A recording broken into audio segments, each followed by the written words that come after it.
concept need to be changed. It was the reflection we had after COVID-19, Kisnan murder, planting, and especially Wakasho oil spill. We propose a transition government of 2 years to perform this prime duty and adopt a new constitution. In this context, we went on to meet all the opposition parties to discuss this political project. What we are debating tonight stems from this process. In some 10 meetings with the present Prime Minister and the former Deputy Prime Minister at River Walk, we discussed the proposal of pour sans gouvernement et sans système based on constitutional amendments. I must put on record the wisdom of both the present Prime Minister and the former Deputy Prime Minister at this, when we were discussing all these matters. We finally agree that a new government will have its full 5 years mandate and agree on the core elements of system change through fundamental amendments of the Constitution. Tonight, the whole nation should also know that Resistance Alternative only agreed to discuss tickets with our electoral partners only upon agreement on fundamental amendments to the Constitution, including electoral reform. Just to let the nation know how important was system change via constitutional change to Resistance Alternative further commitment in the Alliance of Changement. Our 20 years of involvement in various struggles made Resistance Alternative a spearhead for constitutional reform in Mauritius. But if we have arrived where we are today, we must also pay tribute to people like Jacques Bisdal, leftists and trade unionists, the Platform for a Nouveau Constitution et Nouveau République of 2010, the Bloc 104, and various movements, academics, and opinion leaders. They are the co-drivers of change of the present constitutional reform agenda. Madam Speaker, we are in this defining historical moment because it is the first time since independence that the people, the electorate directly and massively voted for the present constitutional reform agenda, which were part of the electoral manifesto. The bill and its terms of reference contain, I would say, 60% of the constitutional amendments agreed and voted by the people. Let me clarify this issue. First, the mini amendment to eliminate the communal classification of candidates in an election is not in the bill. Second, the much needed electoral reform is also not there. Third, constitutional amendment to enable the usage of Creole in this assembly is not included in the bill. They are not there or here, not because this government does not want to address these three critical constitutional issues. On the contrary, it is because the government wants to go quicker and are already addressing these issues in parallel that they have not been included in the present bill. The electoral reform, which would incorporate the issue of mandatory communal classification of candidates in general elections and the issue of Creole in the Assembly, have already been subject of two separate parallel processes.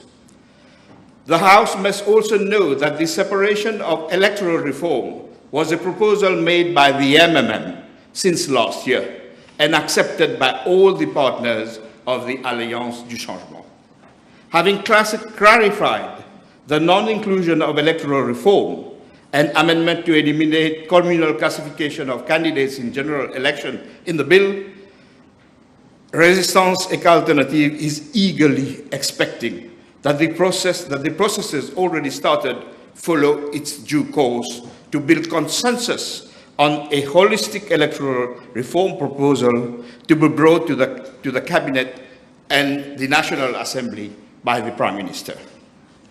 Madam Speaker, we are in defining historical moment. I would postulate that the closest defining corresponding moment to the present period would be the 1947 Constitution passed under the British colonial rule. It is always important to remind ourselves that colonial Mauritius knew its first set of social governing legal framework in the form of Code Noir, a special penal, labor, and civil code designed solely to institutionalize, regulate, and enforce the system of slavery, now decreed a crime against humanity by the UN.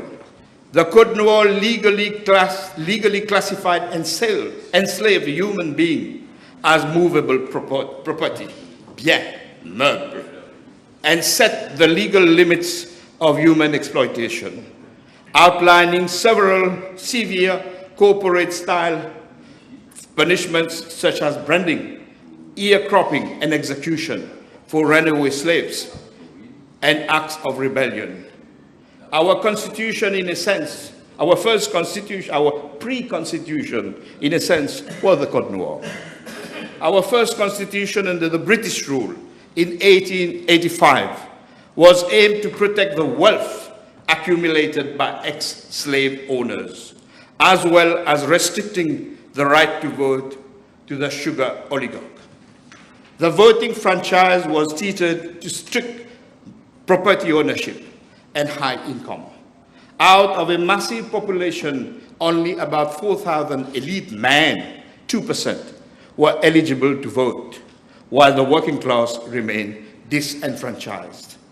When talking about protecting the wealth accumulated by ex-slave owners, it is worth to note that the compensation paid to slave owners was around £2.1 million sterling.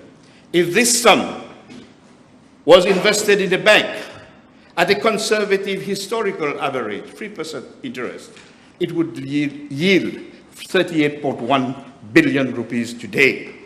If invested at long-term bond, 4.5 interest, it would have yielded 603 billion rupees. Yes, madam, this is the figure. With the birth of the Labour Party in 1936, and with the workers and small planters' struggle, the British finally had to brought a new constitution in 1947.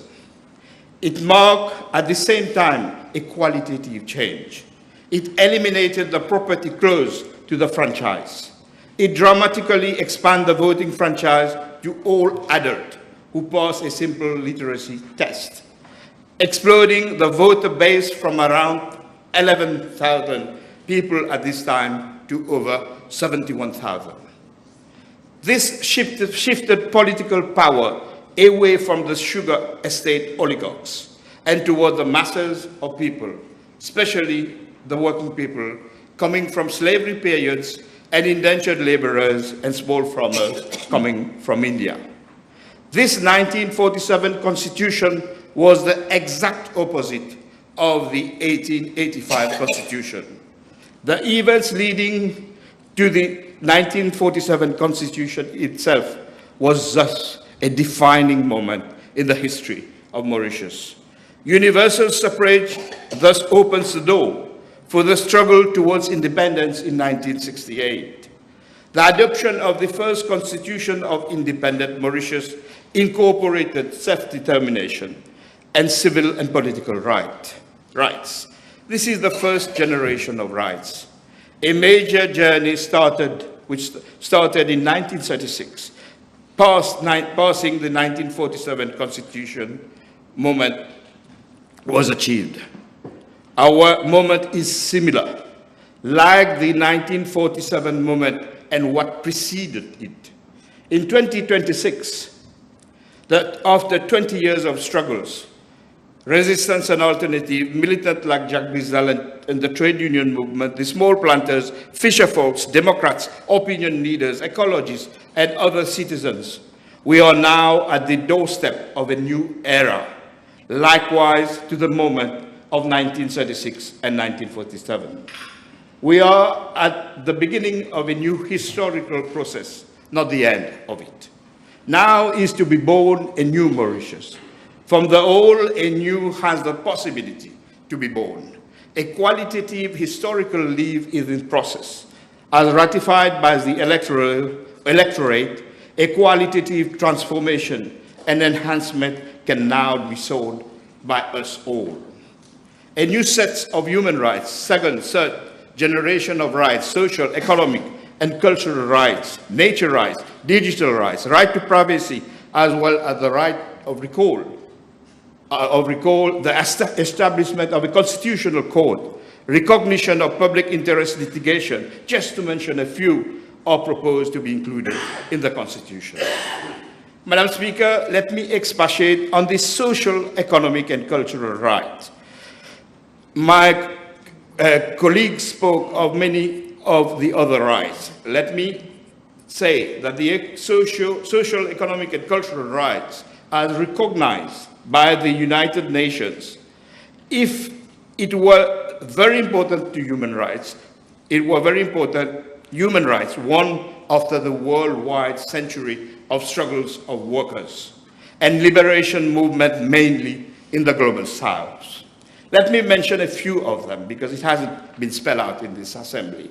The right to work, the right of everyone to the enjoyment of just and favorable working conditions. The right to strike, yes, Madam Speaker, the right to strike. The right of everyone to social security, including social insurance. The right to get the widest possible protection and assistance to the family, which is the natural and fundamental group unit of society. The right of everyone to an adequate standard of living for himself and his family. The right to adequate food, clothing, and housing, and the conditions and the continuous improvement of living conditions. The fundamental right of everyone to be free from hunger. The right of everyone to the enjoyment of the highest attainable standard of physical and mental health. The right of education and health. The right of everyone to take part in cultural life, to enjoy the benefits of scientific progress and all its applications.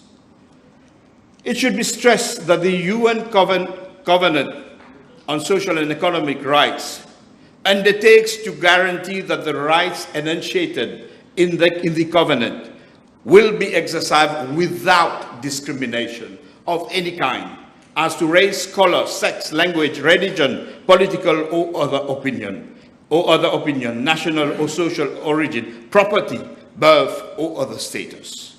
With the inclusion of these rights in the Constitution of Mauritius, citizens will henceforth be able to have access to the constitutional division of the Supreme Court on any violation of the social, economic, cultural rights and others, and seek redress.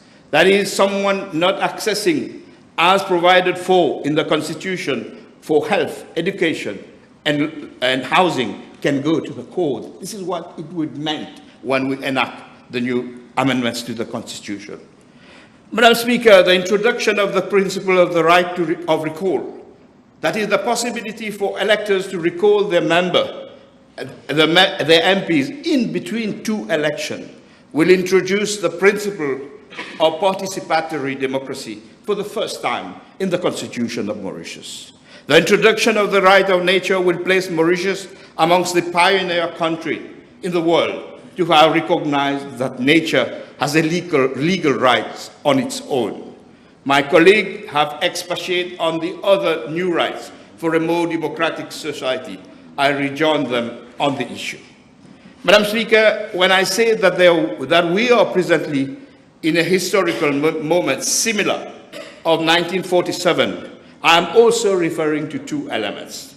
First, the introduction of a new set of rights and freedom in the Constitution have similar significance as the recognition of the universal suffrage in 1947 Constitution, which created the condition for the full recognition of the civil and political rights in the 1968 Constitution. Second, as we have seen in the 1947 process, some had opposed the advancement of society. In this period too, there will be new forces who will try to block the movements towards fundamental constitutional reform. We also know how opponents to progress of the 1947 Constitution translated into divisions, how communalist tensions was instrumentalized, how these tensions culminated in ethnic-based violent bagarre during our independence process time. I sincerely believe that our society has grown up, is mature enough to transcend these obstacles and contradictions, and to collectively bring forward the gigantic leap forward awaiting us, be it on constitutional reform issues within the parameter of this bill and others like electoral reform outside this bill. Second, we must factor in the obstacles that will be put by those representing the ruling economic class and corporate interests, who will fight tooth and nail, for example, against the inclusion of the right of nature or economic and social rights in the Constitution. Wait and see. This will not be new. We have already seen how many right-wingers ferociously oppose the social, economic, and social rights in the past in other countries. We have recently seen the political right or even extreme right-wingers deploying their aversion to the very recognition of climate and ecological crisis in many parts of the world. I bet we will see them in Mauritius too, against the right of nature in the Constitution. Notice is being given to our youth and nature lovers to get ready as from now. Madam Speaker, let me move to the last part of my intervention, to explain to the House from where my constitutional transformation journey started. It was in 2005, more than 20 years ago. My party, Résistance et Alternative, was just born. We were only a few. We decided to participate in the coming general election without feeling the compulsory communalist sophistication of candidate in the nomination paper. We wanted to stand candidate simply as a Mauritian citizen, with our Mauritianism, with our multiple and indivisible identities. All our candidatures were rejected by the Electoral Commissioner. Mauritians were shocked. We said the Supreme Court and Judge Balanci said that the compulsion of community-based classification was a violation of Section 1 of the Constitution of Mauritius. In a historical judgment, he ruled that the 11 candidates of Résistance et Alternative had to be reinserted in the 2005 election ballot. We were the first Mauritians to be able to stand candidate simply as a Mauritian citizen. This judgment was overruled behind our back in November 2005. From this moment, a fierce judicial battle unfolded. In 2010 election, several citizens joined the struggle to stand candidate as citizen. We won, but were denied participation on a technical basis, rule of precedence. The then judge, today Chief Justice of the Supreme Court, validated the Balanci judgment in a historical judgment. In 2011, the issue was brought to the Privy Council that said that we had a strong case and invited the local courts and the National Assembly to deal with the issue. In 2012, the UN Human Rights Committee ruled in our favor and stated that the rejection of candidatures was a violation of Section 25B of the UN Civil and Political Rights Covenant, to which Mauritius is a signatory. The UN also stated that Mauritius is a crossroad. We have to decide, shall we remain a community-based electoral system based on community classification of 1972, or shall we move towards another electoral system? which will guarantee the diverse political representation or other interests via a dose, I'm adding, via a dose of proportional representation. This is the challenge in parallel to the Constitutional Review Commission we need to transcend in the very near future. Madam Speaker, yes, indeed, we are in a defining moment of our history. The only ones who will judge us will be our granddaughters and grandsons when looking back 50 years ago, 50 years afterward. In fact, it is precisely for them that we have a duty to transcend this historical moment positively by bringing the constitutional and the much-needed electoral reform.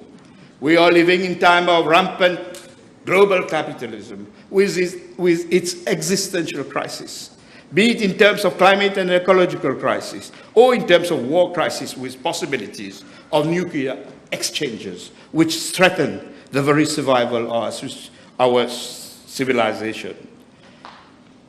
Madam Speaker, our comrades from Rodrigue have raised pertinent questions, which we as Resistance and Alternative shares. The Commission will be a space dedicated to them too. And rest assured that one member of the Commission is indeed one of your proud Rodriguan sons, Mr. Joël Toussaint, a well-known, Joël Edouard, a well-known historian. The Commission proposed, his name is in the Commission proposed by the Cabinet. I won't go into the details of the composition of the Commission. Madam Speaker, let me end. I'm proud as a 40 years plus activist.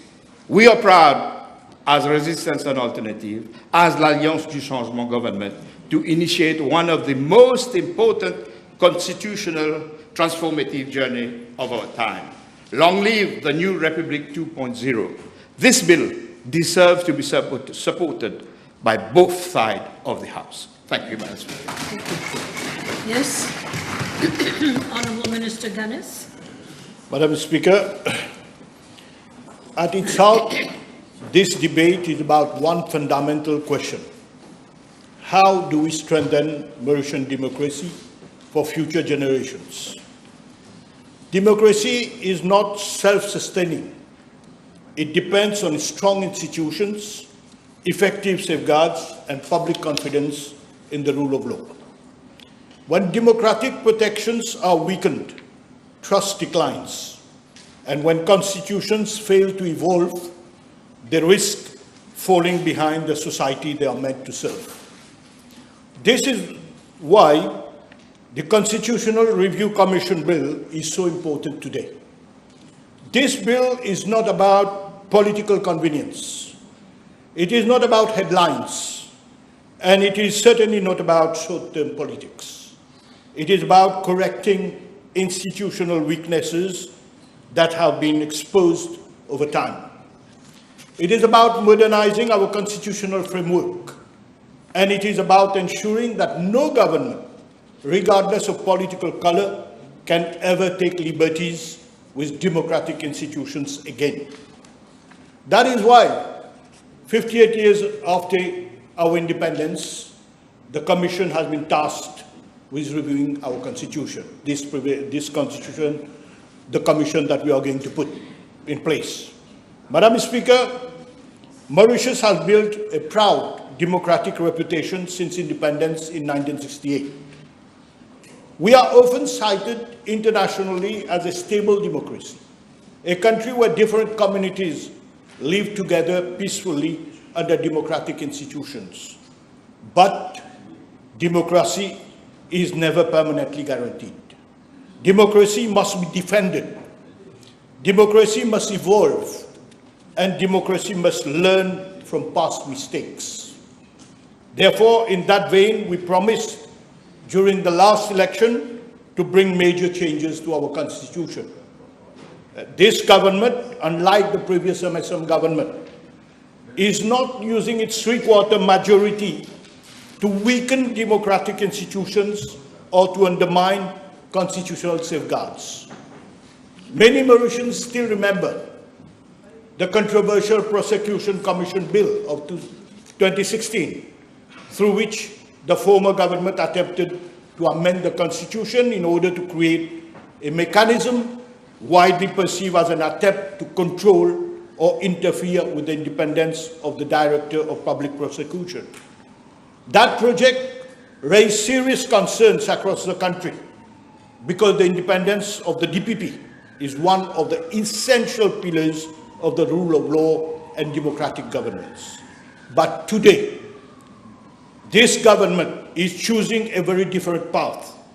This government is using its constitutional majority not to concentrate power, but to strengthen democracy, deepen constitutional rights and freedoms, reinforce democratic institutions, and provide stronger safeguards for future generations. In our government program, 2025-2029, A Bridge to the Future, at page 2, we clearly announced the setting up of a Constitutional Review Commission to examine the major democratic and constitutional challenges facing our republic. The program specifically announced reforms aimed at strengthening democratic institutions, restoring public confidence in governance, and modernizing our constitutional framework. It proposed constitutional guarantees for the regular holding of local government elections, stronger protection of fundamental rights, reforms to our electoral system, anti-defection provisions, a right to recall members of parliament, greater transparency in political financing, and establishment of a constitutional division of the Supreme Court. The program also announced that the Commission would examine broader constitutional protections relating to the environment, technology, education, health, economic and social rights, as well as measures to reinforce the independence and credibility of public institutions. And today, this commitment is becoming a reality as the bill is now before this House for debate.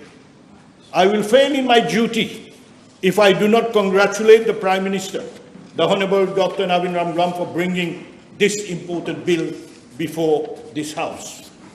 True, it has taken some time, but we are keeping our promise. We are also proud that the Commission will be presided by a respected former Chief Justice and other prominent members whom I'm sure nobody can contest their independence.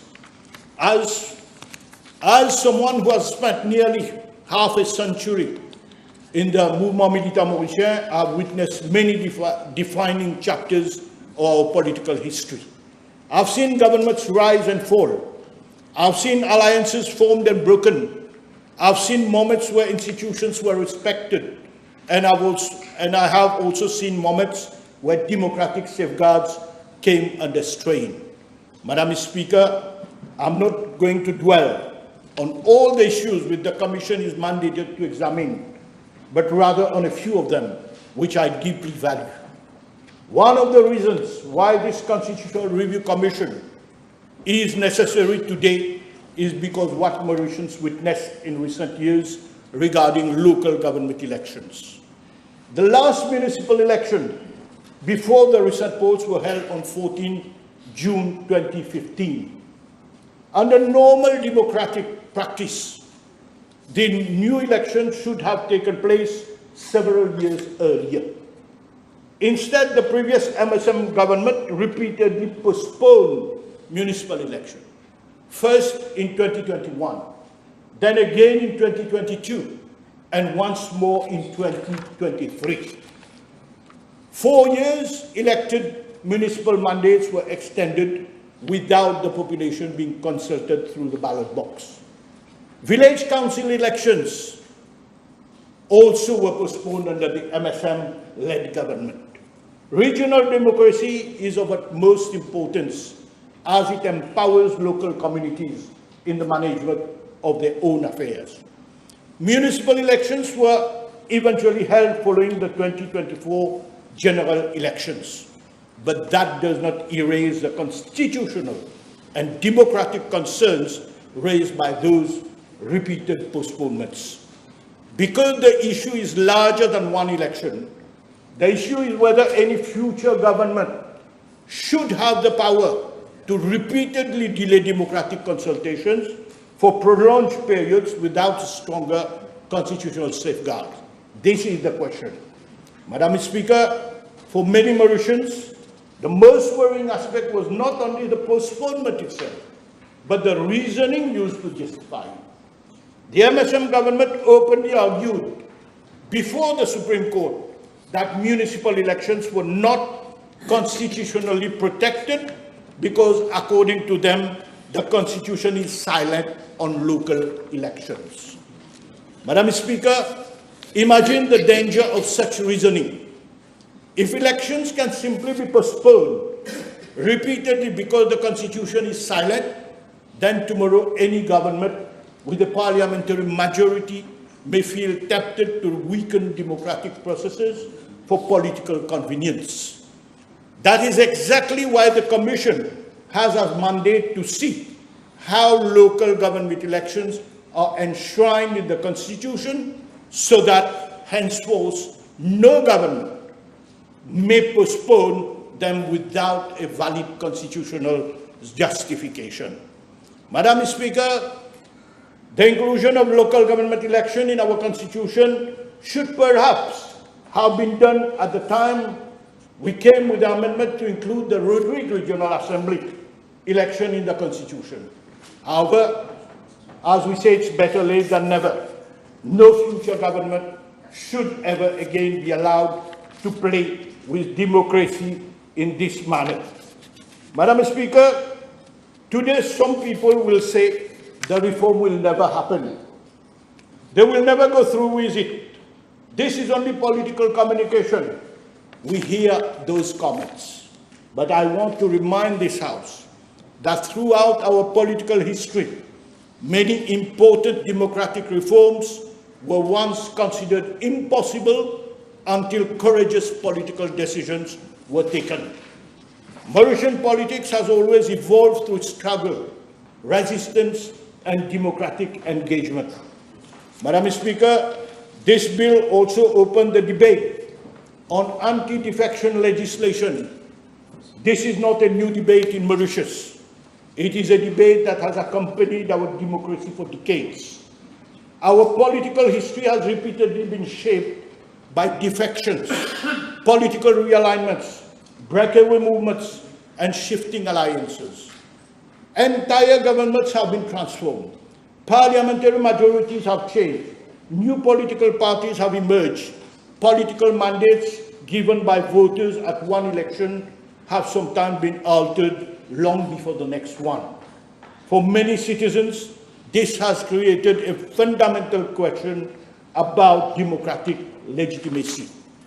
When voters cast their ballots, they are not simply voting for an individual. They are voting for a program, a set of values, a political project, and very often a team seeking a mandate to govern. Yet, throughout our history, Mauritians have repeatedly witnessed situations where elected representatives cross the political floor, joined rival formations, or contributed to changing the political balance established by voters. Nobody disputes that elected representatives must enjoy freedom of conscience. Democracy cannot function without that principle, but democracy also requires respect for the mandate entrusted by the electorate. The challenge before us is therefore not to suppress political freedom, but to strike a fair balance between the rights of elected representatives and the sovereign will of the people. Because in any democracy, citizens have a legitimate expectation that the choice they make on election day will not be fundamentally altered without accountability or without returning to the people themselves. For too long, this question has remained unresolved. Today, through this Constitutional Review Commission, the opportunity is being given to examine whether stronger constitutional safeguards are needed to protect both democratic stability and the integrity of the electoral mandate. And let us speak honestly. For the MMM, this issue carries deep political and emotional significance. Since the historic 1976 election, the MMM has experienced repeated defections and political departures. Militants have often witnessed elected representatives obtain votes under one political banner and later abandon the mandate entrusted to them by the people. And yes, even recently, Mauritians have once again witnessed political departures and political repositioning. That is part of democracy. Nobody is denying that. But the constitutional question remains valid. When citizens vote for a political program, a political ideology, and a political alliance, should elected representatives be free to completely abandon and mandate without accountability to voters? These are difficult questions, but they are necessary questions. Madam Speaker, the proposal for a right to recall mechanism is also extremely important. Citizens today expect greater accountability from politicians. People no longer want democracy to mean vote once every 5 years and remain silent afterwards. The right to recall introduces the principle that elected representatives remain accountable throughout their mandate. Madam Speaker, another important proposal concerns the constitutional recognition of the values contained in our national anthem: peace, justice, and liberty. Madam Speaker, 50 years after independence, these values still do not explicitly appear in our Constitution. And yet, these three principles define the soul of Mauritius. Peace, because our country has remained an example of coexistence among different communities and religions. Justice, because generations of workers, trade unionists, and militants fought for social justice and equal opportunity. Liberty, because democracy, freedom of expression, and human dignity must always remain protected. At a time when democracies across the world are facing extremism, intolerance, and authoritarian temptations, Mauritius must proudly reaffirm these principles within its constitution. Madam Speaker, this bill also seeks to strengthen protection against discrimination, particularly for persons living with disabilities. A modern republic cannot claim progress while leaving vulnerable citizens behind. Inclusion must not remain a slogan used during campaigns. It must become a constitutional reality. Madam Speaker, the strengthening of the Electoral Commission is equally essential. Mauritius has earned international recognition for holding free and fair elections, but institutions must continuously be protected from political pressure and political interference. Strong democracies depend on strong institutions. Madam Speaker, political financing reform is another issue which Mauritius has debated for decades. This discussion did not suddenly appear today because of political convenience. As far back as 2002, a select committee on public funding of political parties chaired by former Attorney General Emmanuel Langshing examined proposals aimed at bringing greater transparency and accountability to political financing in Mauritius. Around the same period, important reflection on electoral reforms were also undertaken. Unfortunately, once again, the MSM found all types of excuses not to come forward with a projet de loi. For more than 20 years, successive debates, consultations, and reports highlighted the urgent need for a credible framework governing political financing and electoral transparency. Yet, despite all those discussions, what did the previous MSM government finally bring to this House in 2019? A political financing bill which was widely criticized as incomplete, selective, and dangerously unbalanced. A bill which many believed was designed more to control political opponents than to genuinely clean up the financing of politics in Mauritius. A bill which failed to inspire confidence, because transparency cannot be credible when institutions themselves are perceived as being weakened by political interference. Madam Speaker, real reform cannot exist where there are fear, intimidation, and excessive concentration of power. And real democratic credibility cannot exist when a government repeatedly postpones election while simultaneously claiming to defend democracy. Today, through this Constitutional Review Commission, we finally have the opportunity to conduct a more serious, broader, and more credible national reflection on political financing and democratic accountability, not for partisan advantage, but for the long-term strengthening of our democratic institutions. Madam Speaker, a constitution cannot remain frozen while society evolves. Today, Mauritius faces new realities: digital transformation, artificial intelligence, environmental threats, climate vulnerability, data protection, economic uncertainty, and increasing demands for democratic accountability. Our institution must evolve accordingly. Madam Speaker, this bill is not about weakening democracy. It is about strengthening it. It is not about political revenge. It is about democratic responsibility.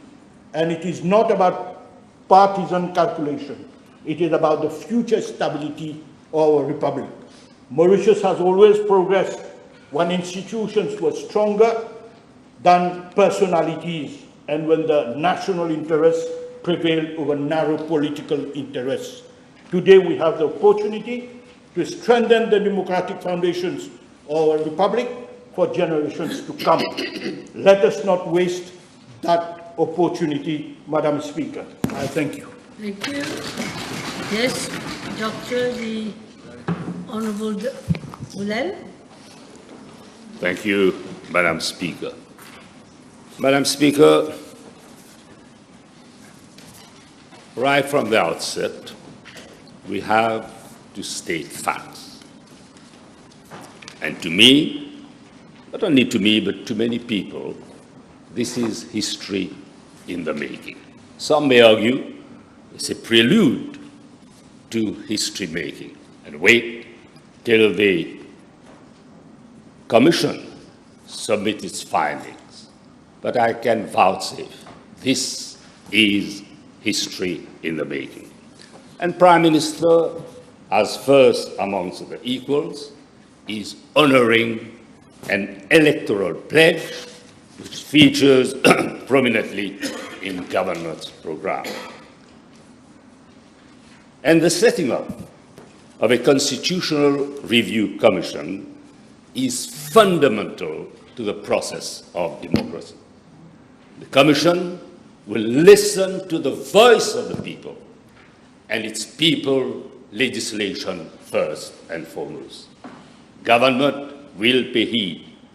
I'm not saying that nothing is agreed until everything is agreed, but there will be wide consensus. Talk to people who are well-versed in interpreting our Constitution. And like a layperson who moves around with the public, rubs shoulders with one and all, I was told that the Constitution is sacrosanct and supreme, precisely because of supremacy and sacrosanctity of our Constitution, that the Review Commission will not be insensitive to the creation of a Court of Appeal whose judges have to be not only independent, but fiercely independent. How will the judges be selected? The Commission will not make the deliberate choice. It will be the choice of the mere mortals and the expert. The proposal made by a former international judge with the UN cannot and should not go unnoticed. We should always have judges at the Berlin Wall. Madam Speaker, between our government and the previous government, the MSM-led regime, there's not only a vast difference, but there's a monumental difference. The MSM-led regime had a reputation to tamper with the Constitution. The MSM in government was a regime of colorable device. And what did the MSM-led government, why did they convene an early sitting of Parliament on the 26th of January 1993? The political arm of the executive of a decadent regime in collusion with the then Speaker wanted to declare the seat of the then leader of the opposition vacant. The court reaffirmed under Section 37(1) of the Constitution, the Supreme Court, not the Speaker or Parliament itself, has exclusive jurisdiction to determine whether a member of Parliament has vacated his or her seat. The Supreme Court ruled Dr. Lamin Ramgoolam was then allowed to retain his seat. The MSM-led regime in government was a square peg in a round hole. From 2019 to 2024, separation of power was blurred, and collusion between the Speaker and the leader of the House was a trademark of the culture of impunity. Against this backdrop, Madam Speaker, I'll walk you down memory lane to highlight the merits of this bill. And I seek the indulgence of this House, of this Honourable House, to step back, not by years, but by generations. Because what we debate today is not simply a piece of legislation. It is a question of who we are as a people, as a nation, what we have built, and whether we have the courage to build something that lasts. In 1961, one of the world's most famous economists, a Nobel laureate, Professor James Mead of Cambridge University, looked at this island and pronounced it doomed. His conclusion was as bleak as it was authoritative. And I quote, "Whatever economic progress Mauritius might achieve would be at least modest." And 11 years later, the Nobel laureate V.S. Naipaul came here and published his verdict. He described Mauritius as an overcrowded barracoon, a land without destiny. Labour Party, under the able leadership of the father of the nation, proved them to be wrong. Manmohan Singh, then professor, if I'm not mistaken, at Cambridge University, had faith in the leadership of Sir Suivez Ramgoolam and the will of our people. So Suivez Ramgoolam and other political leaders of the time gifted Mauritius with a constitution written by a legal team led by Professor D. Smith. The latter specifically requested that his ashes be scattered across Mauritius. It was indeed honored. Mead, Tisworth, and V.S. Naipaul were wrong because they looked at our geography and saw only its limitation. They counted our resources and found them wanting. They could not see the one resource that would define this nation and carry it forward. At the end of an arduous road, after years of trials, tribulation, trouble, the new Mauritius was born to be guided by a constitution, the rule of law and separation of power. We receive foreign investment because the world trusts our institutions. We punch above our weight in every international forum because countries know that when Mauritius makes a commitment, it keeps it. Madam Speaker, that is the dividend of democracy. And at the center of that democracy stands a constitution.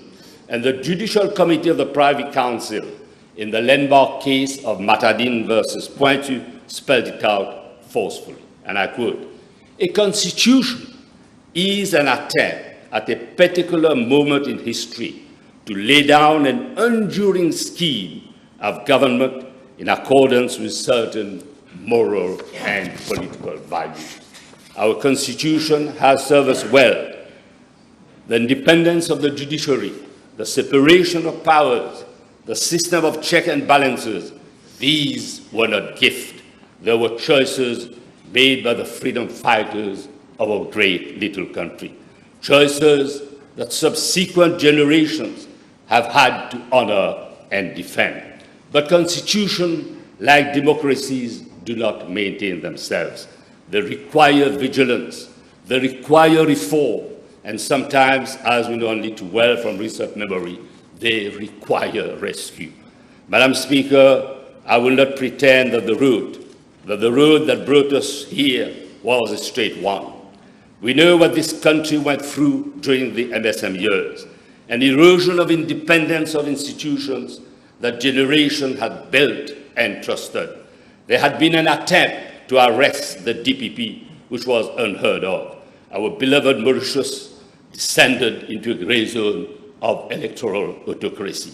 The people of Mauritius will remember the word planting, once a proud agricultural term in Mauritius, born from the soil, became synonymous with something dark, that the deliberate planting of drugs to destroy lives and silent dissent. This is what we had become. Some police officers whom we trusted for our security had turned into dacoits. Reward money was weaponized to suit the political agenda of the government of the day. So much drug had infiltrated the arteries of this country that we are today seeing the devastating consequences affecting our youth. There was overt surveillance into the private lives of ordinary citizens and members of the press. Phone tapping was rampant.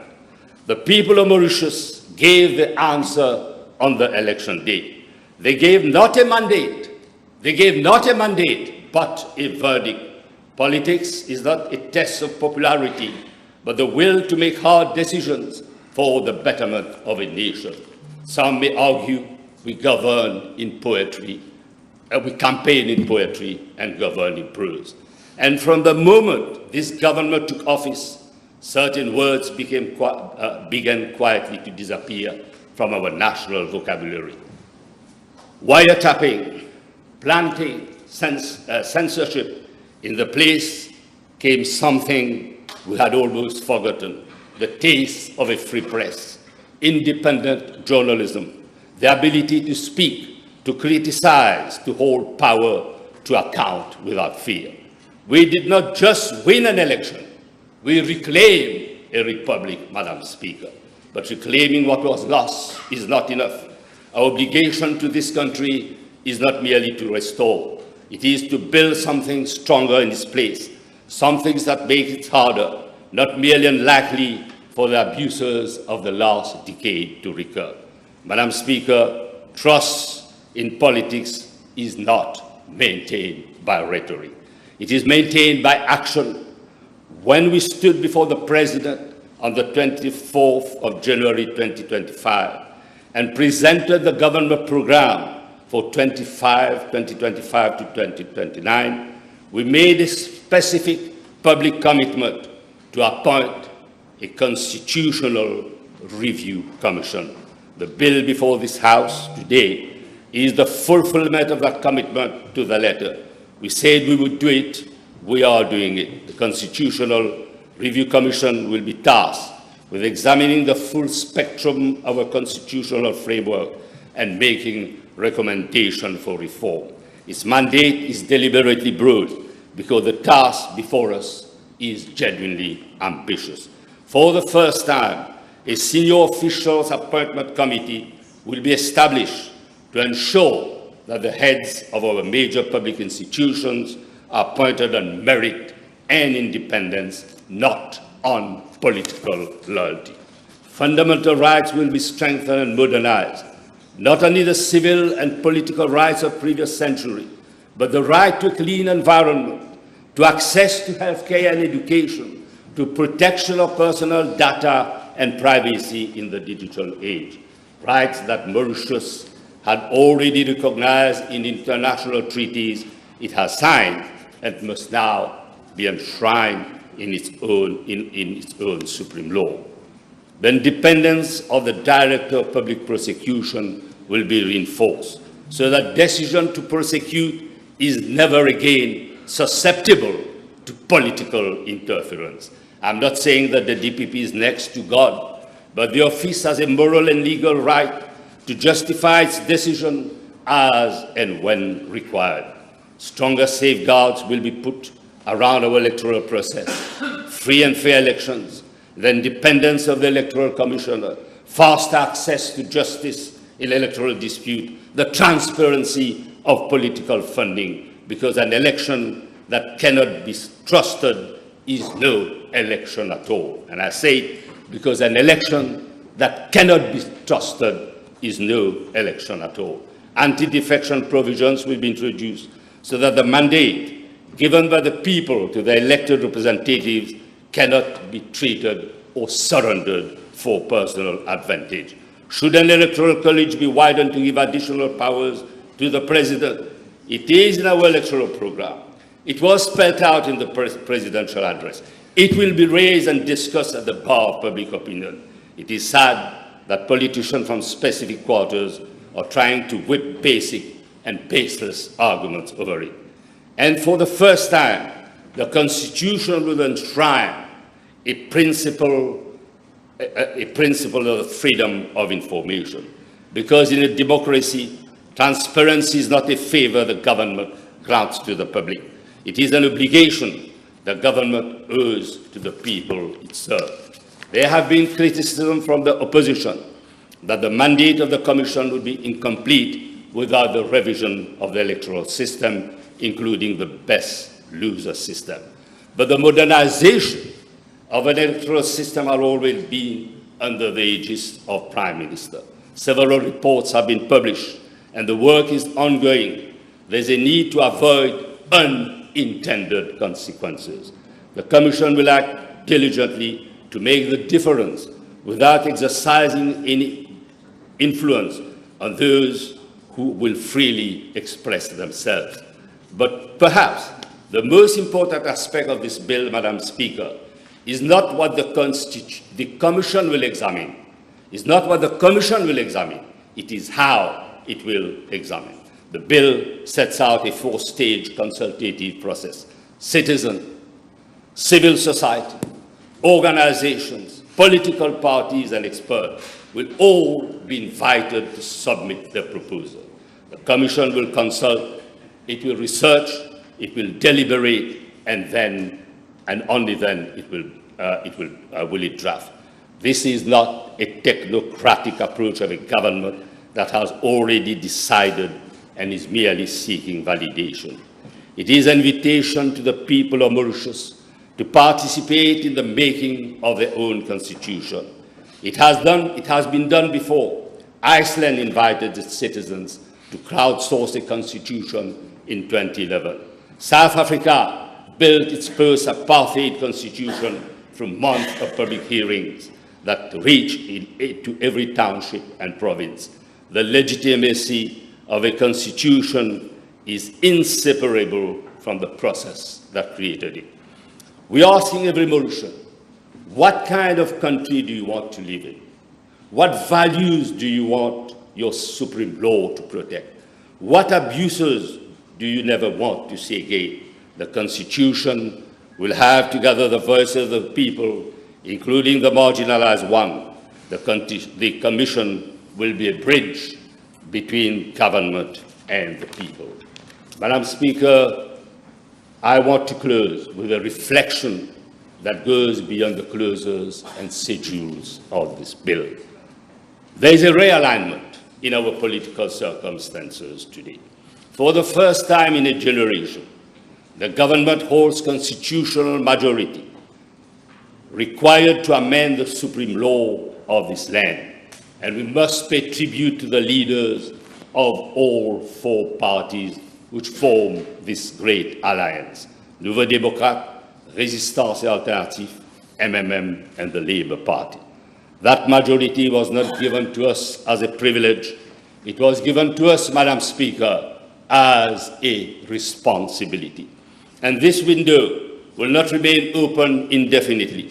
We have before us an opportunity to build a constitution worthy of our history and strong enough to protect our future. The majority is there. The moment is here. And the only question that remains is whether we will have the political will to use it. And I say, yes, we shall. Thank you very much. Thank you. Yes. Honourable Minister of Environment.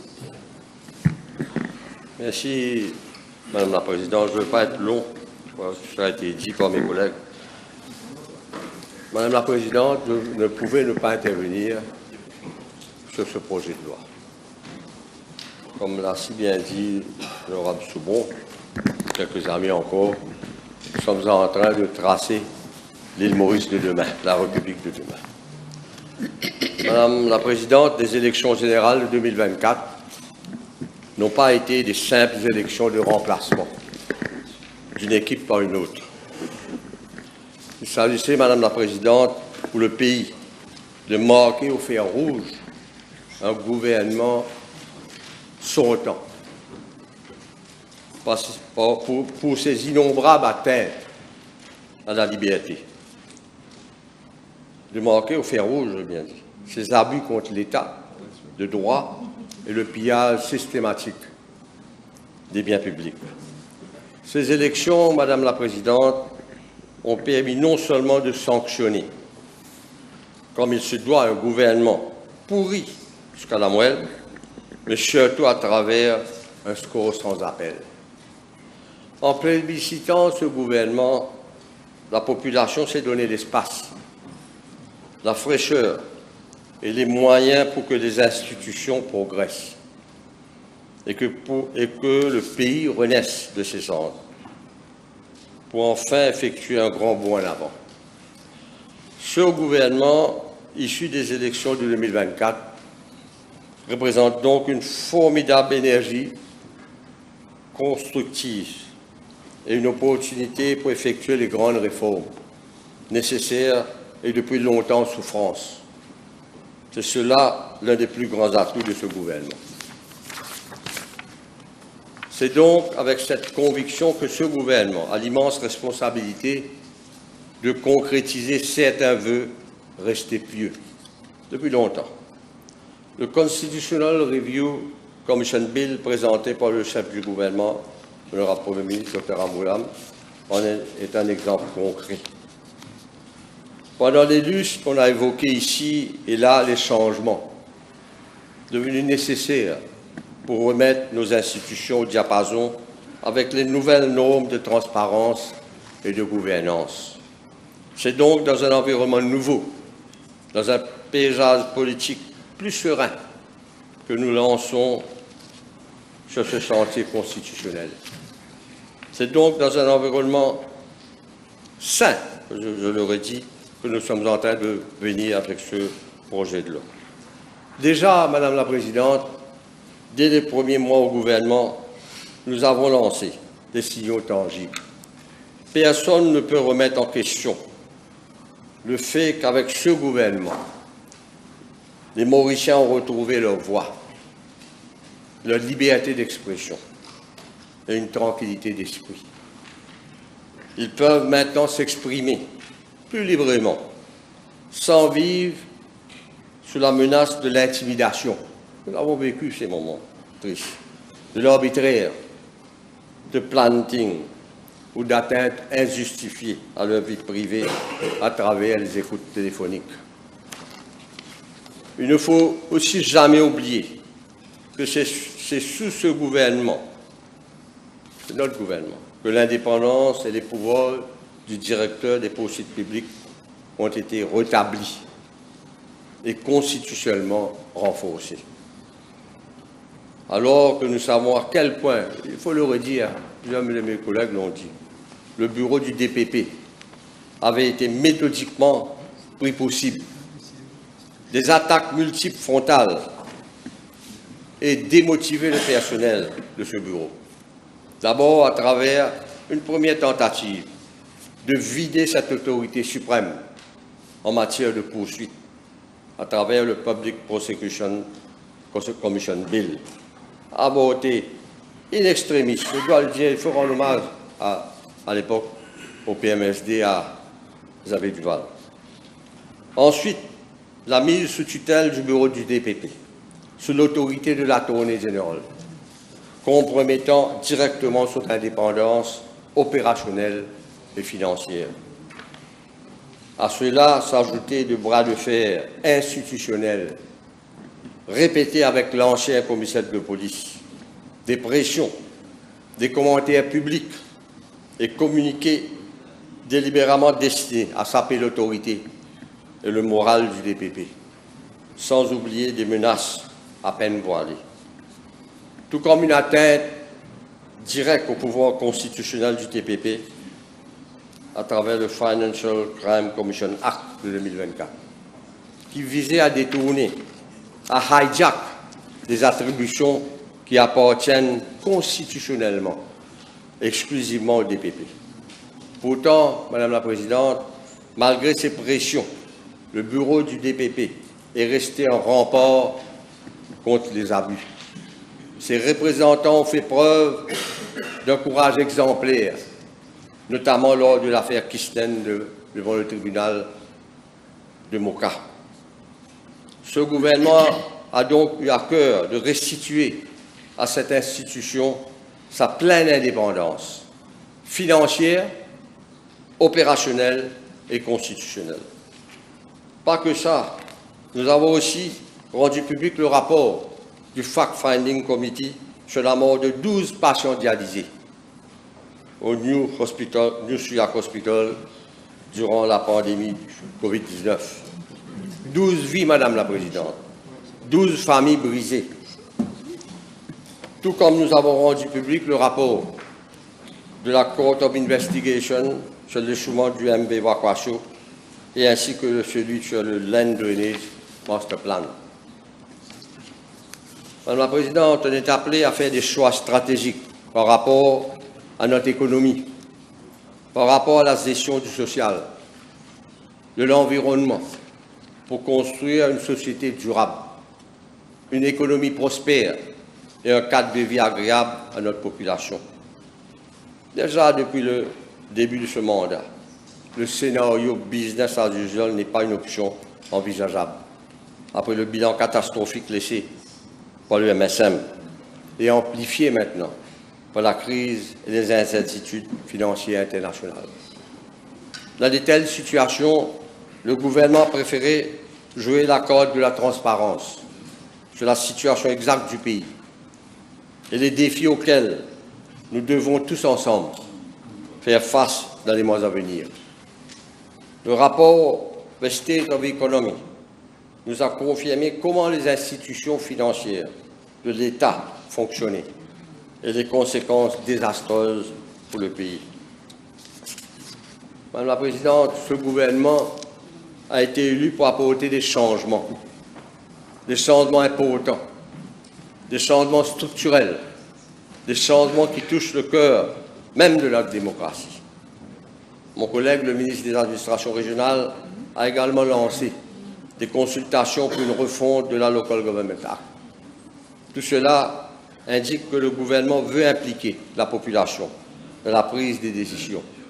Cette réforme de nos collectivités locales comprend aussi l'introduction de la Constitution, des dispositions rendant obligatoire la tenue des élections des collectivités locales à des échéances prévues par la loi. Cela fera partie des attributions de cette commission de réforme constitutionnelle. Madame la Présidente, notre Constitution est un héritage précieux, mais comme tout édifice, elle porte les marques du temps. Des manquements se sont relevés.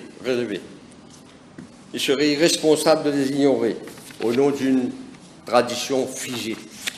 Notre devoir est de corriger ce qui doit l'être, tout en préservant ce qui fait notre force. Ce projet de loi, une fois adopté, donnera force de loi à la commission de révision constitutionnelle. Il habilite le président de la République à nommer cette commission, dont la mission sera d'examiner et de formuler des recommandations sur des réformes constitutionnelles fondamentales, la protection des droits fondamentaux et la consolidation de notre démocratie et de notre institution, et de nos institutions. Parlons de la composition de cette commission, qui témoigne de l'importance que le gouvernement accorde à ce projet. Une commission présidée par un ancien chef-juge et incluant des personnalités de calibre, un ancien directeur des poursuites publiques, entre autres personnes crédibles dont l'intégrité et l'expérience sont reconnues de tous.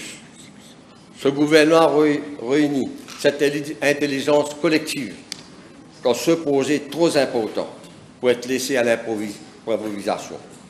Il mérite le meilleur et nous avons mis le meilleur à son service. Madame la Présidente, quels sont les grands actes que la Commission sera appelée à examiner?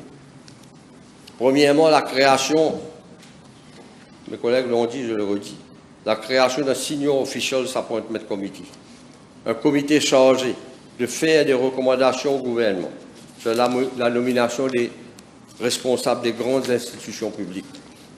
Trop longtemps, ces nominations ont été perçues comme des décisions opaques. Ce comité apportera transparence et mérite. Deuxièmement, la création d'une nouvelle cour d'appel au sein de la Cour suprême, composée de juges d'appel. Cela permettra de traiter des appels contre les décisions des juges de première instance, tout en maintenant le droit de recours final au Judicial Committee du Privy Council. C'est une réforme de modernisation judiciaire attendue depuis longtemps. Troisièmement, l'établissement d'une division constitutionnelle de la Cour suprême dédiée au traitement rapide des affaires constitutionnelles et de droits de l'homme, parce que justice delayed is justice denied, surtout quand il s'agit des libertés fondamentales. Quatrièmement, pour avoir dirigé à un moment un journal, j'ai personnellement fait l'expérience de ce que signifie concrètement l'absence de droit à l'information. L'information accordée à la presse, c'est un droit appartenant au peuple que la presse exerce en son nom.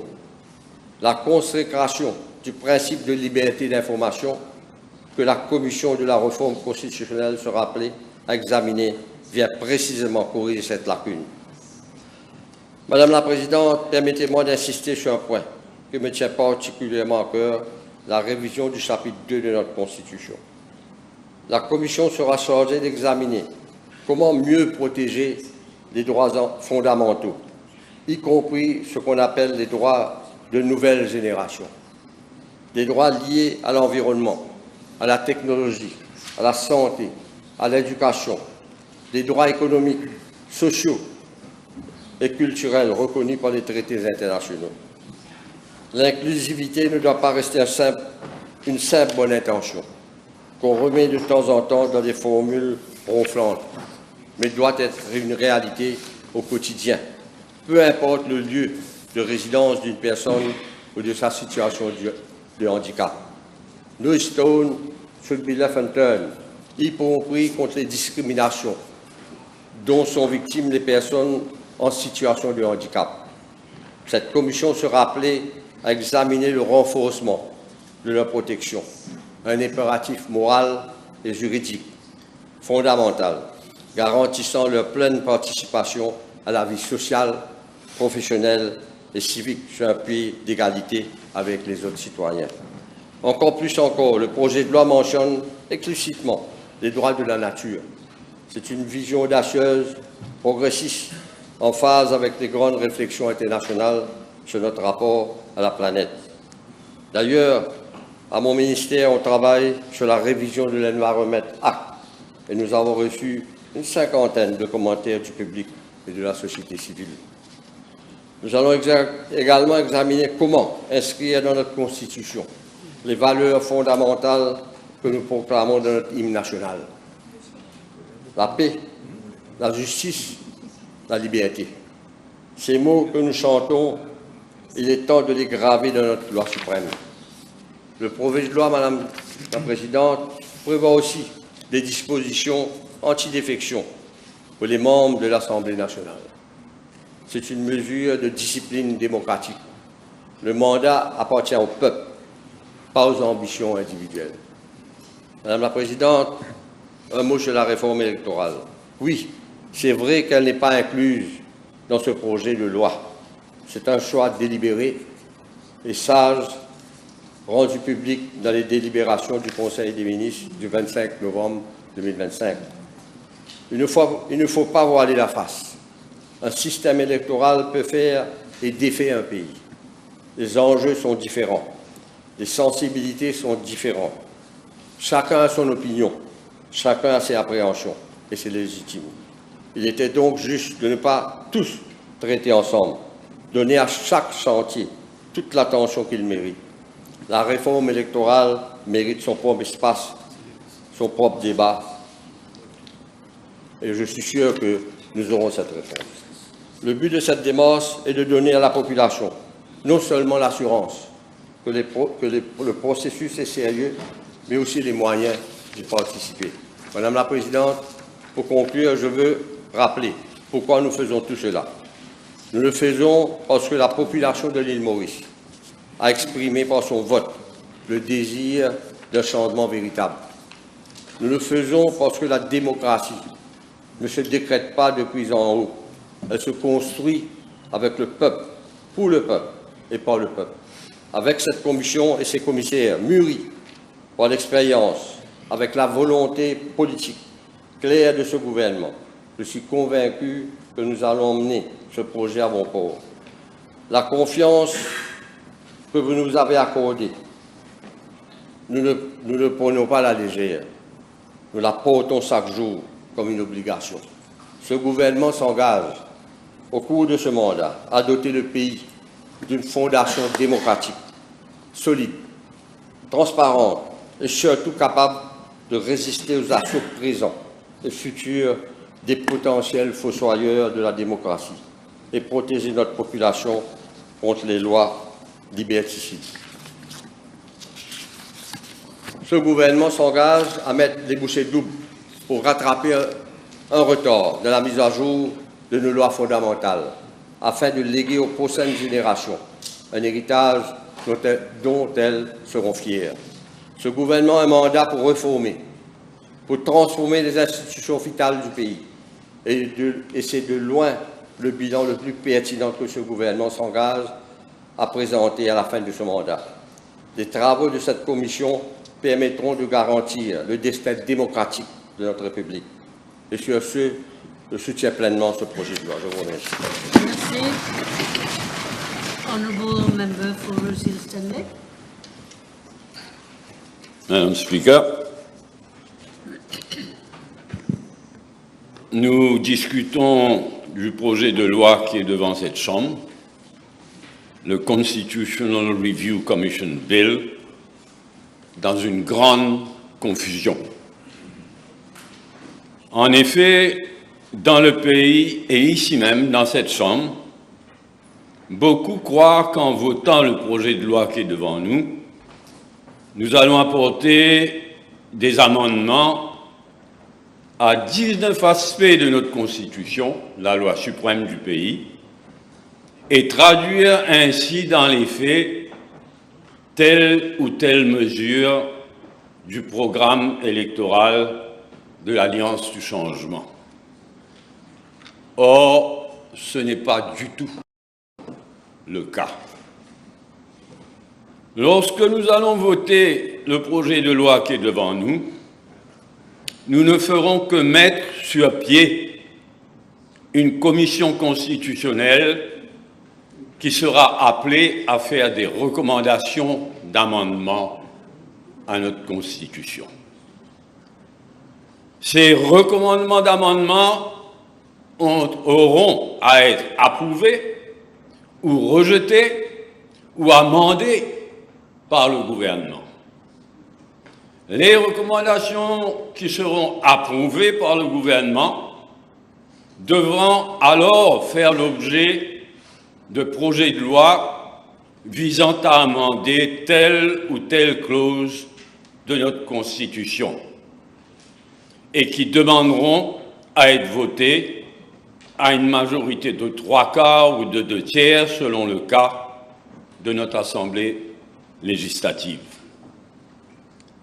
La première question qui se pose est de savoir combien de temps prendra la commission que nous allons mettre sur pied pour faire ses recommandations au gouvernement. Combien de temps prendra ensuite le gouvernement pour décider quelles recommandations il acceptera ou rejettera ou amendera? Et enfin, après avoir décidé, combien de temps prendra le gouvernement pour venir de l'avant avec des projets de loi amendant tel ou tel aspect de notre Constitution? On peut s'attendre à ce que la Commission constitutionnelle prenne autour de 2 ans pour soumettre ses recommandations. Et on peut s'attendre à ce que le gouvernement actuel prenne autour d'1 an avant d'approuver telle ou telle recommandation de la Commission constitutionnelle et de préparer et soumettre au Parlement différents projets de loi amendant telle ou telle clause de notre Constitution. En d'autres mots, il y a un risque, 1 an et demi déjà depuis les dernières élections générales, qu'aucun amendement ne soit apporté à notre Constitution d'ici les prochaines élections générales. J'espère néanmoins que les choses évolueront différemment. Je passe à la réforme électorale. Le 24 avril dernier, le cabinet a approuvé le Constitutional Review Commission Bill qui est devant nous. Le même jour, le cabinet confirmait que, je cite le cabinet de communiqué du Prime Minister's Office, je cite, "Cabinet has taken note that the issue of electoral reform is being addressed separately." Et c'est pourquoi les termes of reference de la Commission constitutionnelle n'incluent pas la réforme électorale, qui n'est donc pas devant la Commission constitutionnelle que nous mettons sur pied.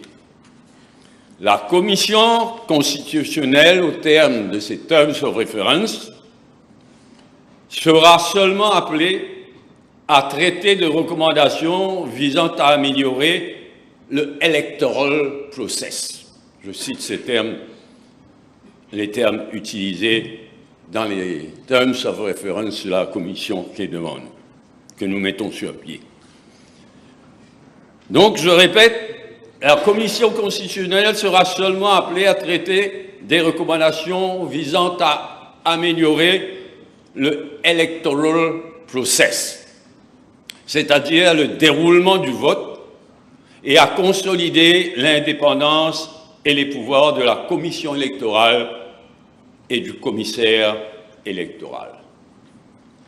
La réforme électorale, elle, si elle se fait sous le gouvernement actuel, ce qui est, d'après moi, très improbable, devrait introduire une dose de proportionnelle, éliminer l'obligation pour les candidats de déclarer leur communauté et garantir une présence féminine adéquate au Parlement. Je passe à l'élection du président de la République. Un amendement de dernière minute aux terms of reference de la Commission constitutionnelle est devant nous. Un amendement est devant nous, qui propose que le président de la République soit dorénavant élu par un collège électoral et non par le Parlement, comme c'est le cas actuellement. Cet amendement tardif à créer de la confusion. En effet, on ne parle pas ici d'un président élu au suffrage universel, comme en France, mais d'un président élu par un collège électoral, comme en Inde, où le président est élu par le Parlement national, le Lok Sabha, et les parlements régionaux. Ici, ça pourrait être le Parlement et les élus régionaux. Je passe à la création d'un Senior Officials Appointment Committee qui ferait des recommandations au gouvernement concernant la nomination des Heads of Major Public Institutions. Ce n'est pas ce que j'avais proposé au gouvernement. Un Senior Officials Appointment Committee qui ne ferait que des recommandations au gouvernement ne changerait pas grand-chose. Ce que j'avais proposé s'inspirait, mais s'inspirait seulement, ne copierait pas. Mais ce que j'avais proposé s'inspirait de ce qui existe déjà depuis des années aux Seychelles. Et je l'avais expliqué cela. Aux Seychelles, c'est un Constitutional Appointment Authority, pas committee, de 5 membres, le président de la République nommant 2 de ces 5 membres et le leader de l'opposition 2 autres, le 5e étant choisi par consensus pour présider ce Constitutional Appointments Authority, qui lui-même sélectionne toute une série de ceux ou celles appelés à exercer de hautes responsabilités, allant de la commission anticorruption à la commission électorale, en passant par l'auditeur général, le Seychelles Broadcasting Corporation, etc. Je termine, Madame Speaker, en demandant au gouvernement de prendre l'engagement, ici et maintenant, de rendre public le rapport et les recommandations de la Commission constitutionnelle que nous mettons sur pied. Je vous remercie. Yes, Honorable Attorney General.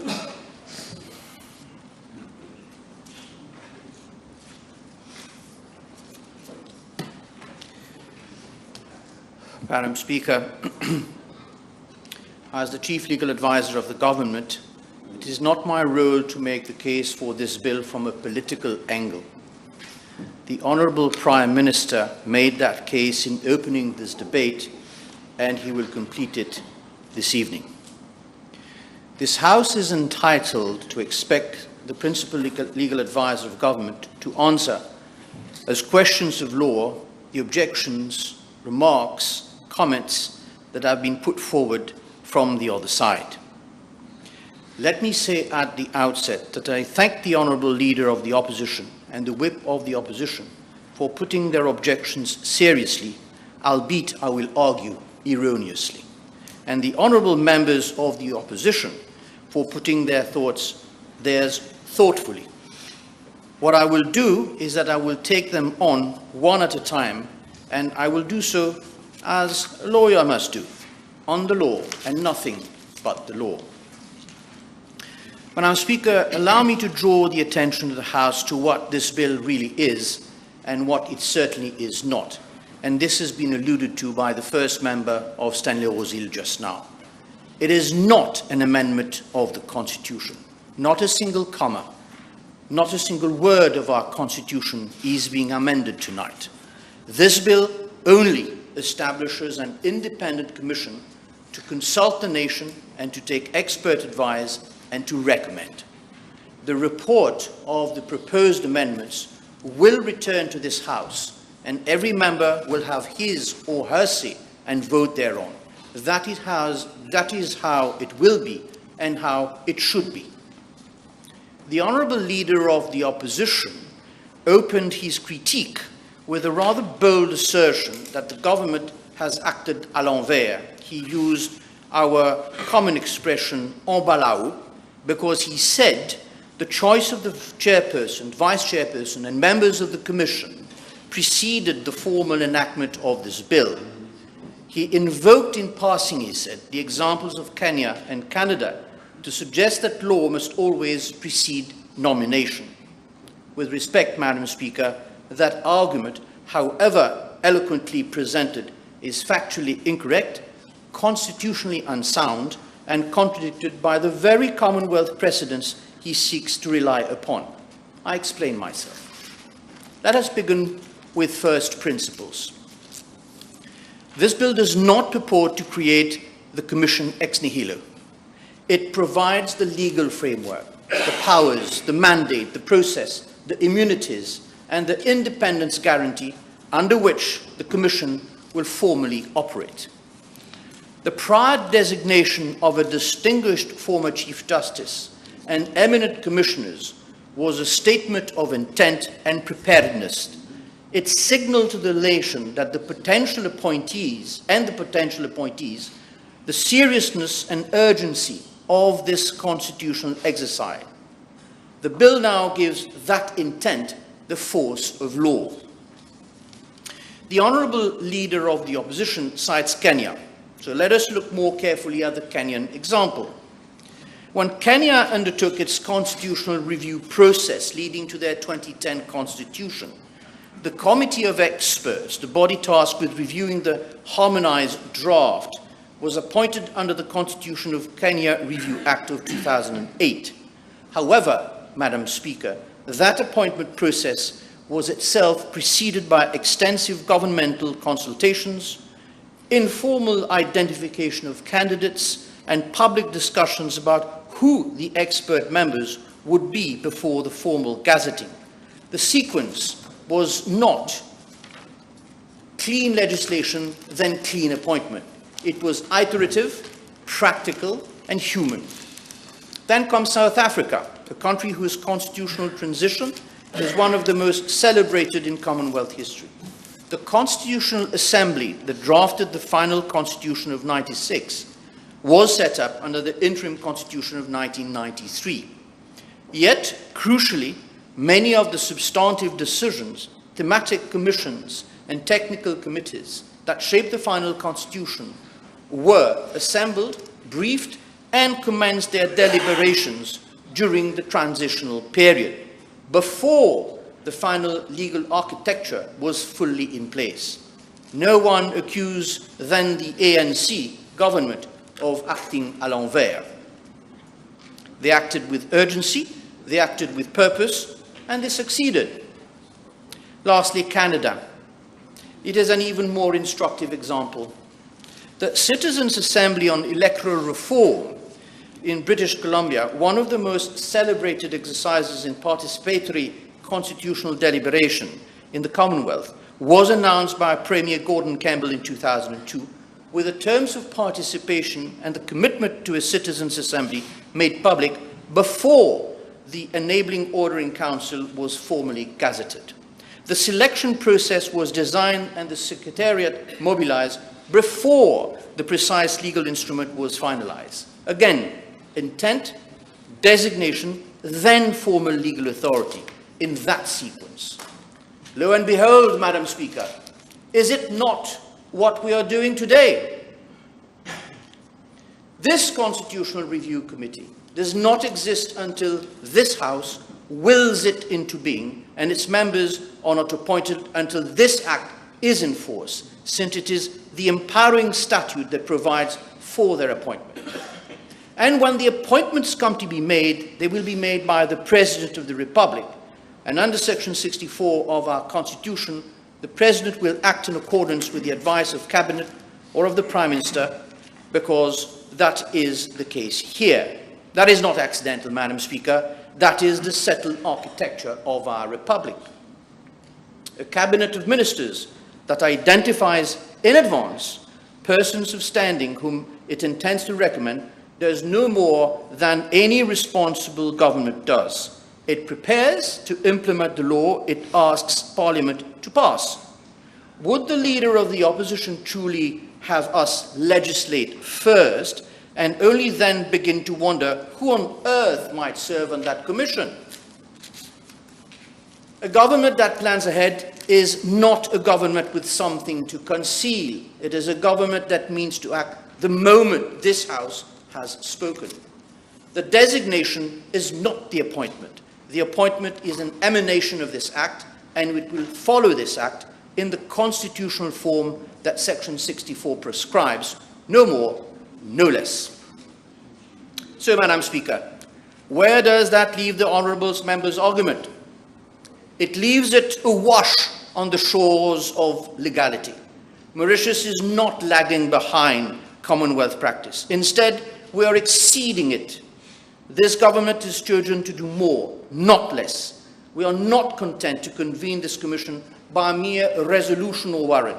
We are placing it on a statutory footing before this House, its independence guaranteed by Clause 4.2 and its consultative duties written into Clause 7. Madam Speaker, we have given this House and this nation more scrutiny, more transparency and more protection than any of the precedents the honourable member admires. He cannot praise those models in one breath and condemn us in the next for surpassing them. So much for the en balao argument. And let me meet head-on the insinuation lurking behind this criticism that to name the commissioners in advance is to make them creatures of this government. The opposite is true. That argument of his is indeed en balao. It was precisely because certain clauses of this reform touched the most sensitive nerves of the constitutional order, the office of the presidency, the architecture of our justice system, the rights of the citizens against the power of the state, that we sought from the very start persons whose independence is beyond question, and we named them openly months ahead for the whole nation to scrutinize. Openness, transparency, certainty, and institutional independence, the four corners of the rule of law, which I have said time and again we shall uphold, come what may. Madam Speaker, servility conceals its appointments. Independence publishes them. A government bent on capturing a commission does not parade its members in advance and dare the opposition to object. It does its work in the dark, with it the opposite. The early designation is not the fingerprint of political control. It is the proof of transparency. And the caliber of the persons chosen is itself the guarantee of their independence. Madam Speaker, the Honourable Leader of the Opposition also alluded to the fact, so he says, that the government is imposing its own propositions upon the Commission, that we begin the process, as he puts it, backwards. Nothing can be further from what is actually happening. And I will answer him on the law and on the record. Now, these propositions are not imposed.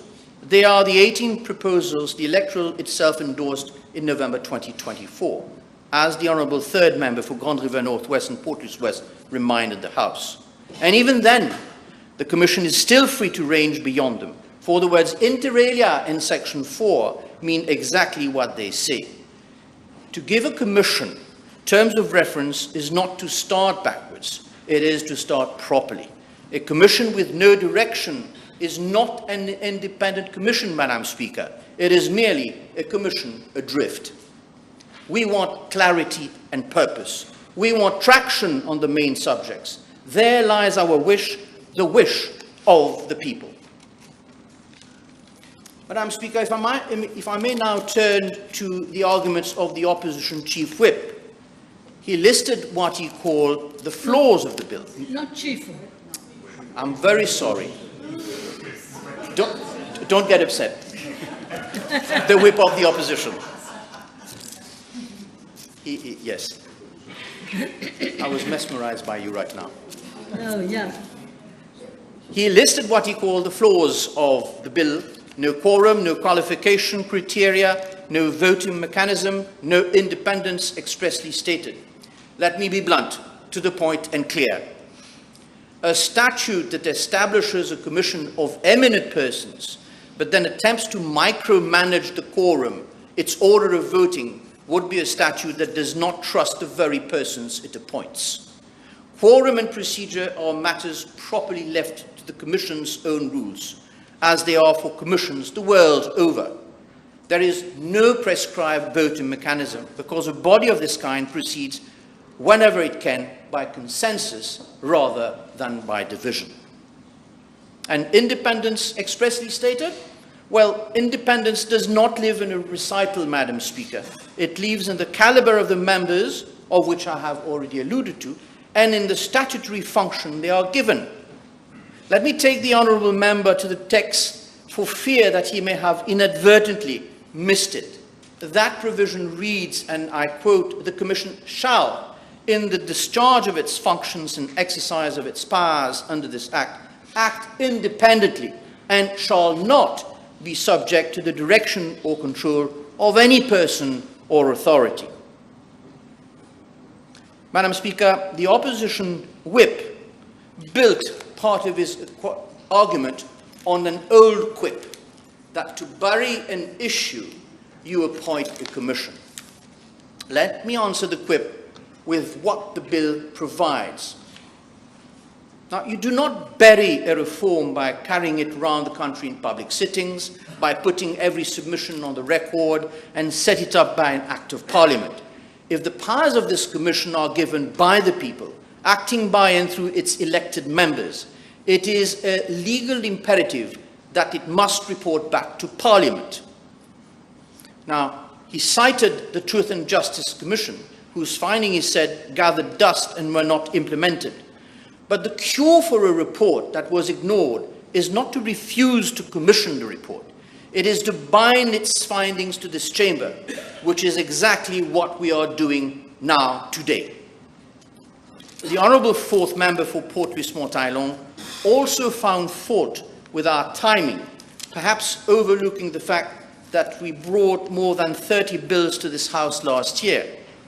He said our government promised reform within 6 months, and we are still here after 18.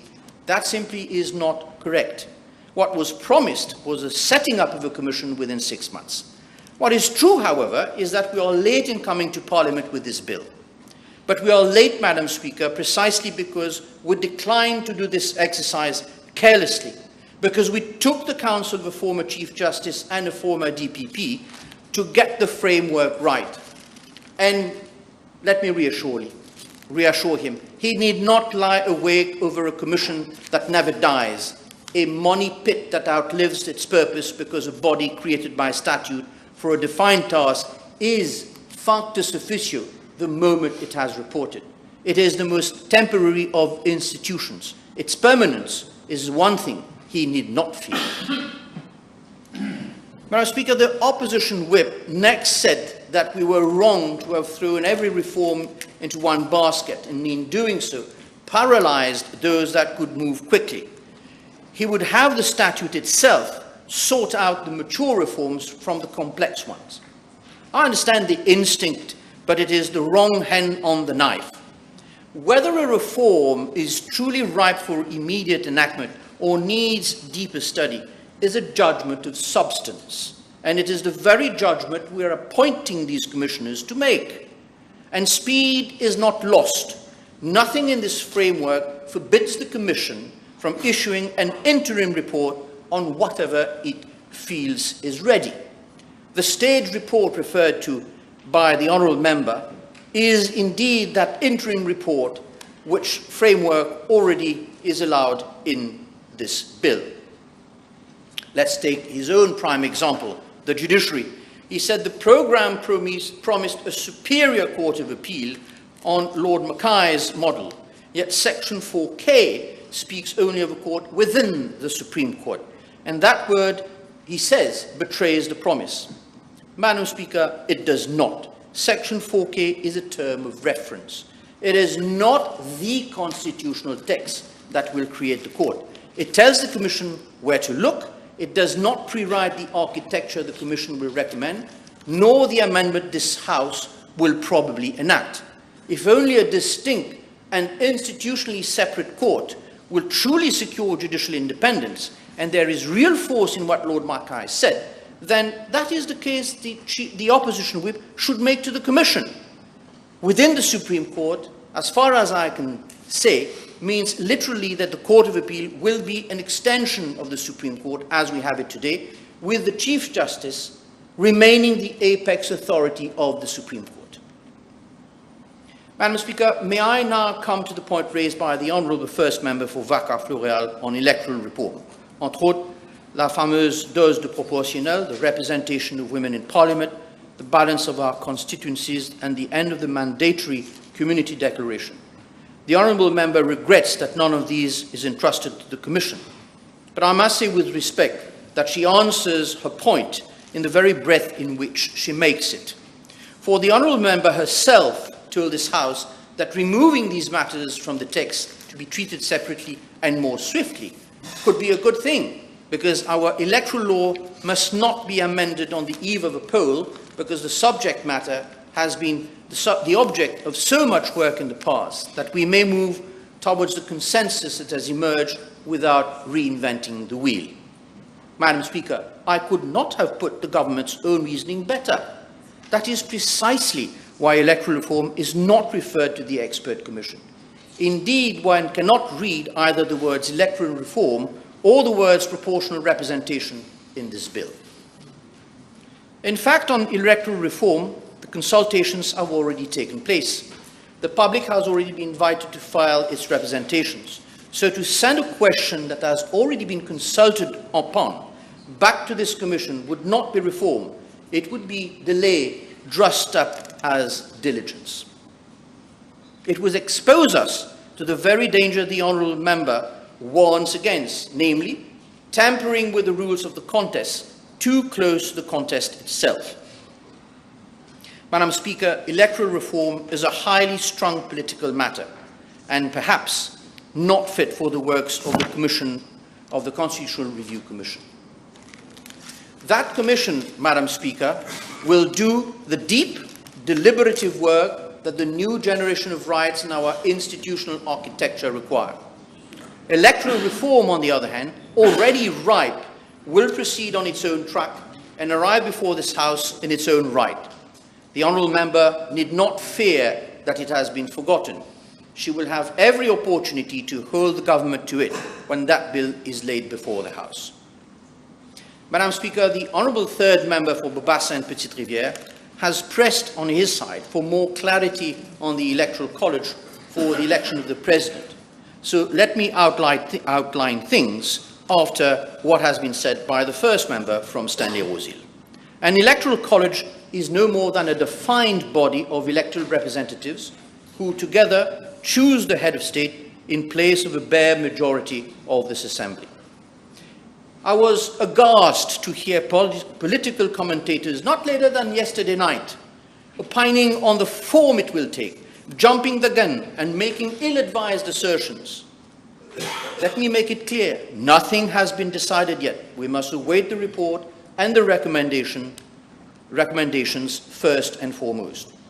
We have a number of examples around us. India elects its president this way, Germany its federal president, small islands, republics such as Trinidad and Tobago do the same. In each case, the purpose is the one our government program states, to give the president a mandate, not more powers. A mandate from a broader base, so that the first citizen of the republic belongs to the whole nation and not to the party of the day.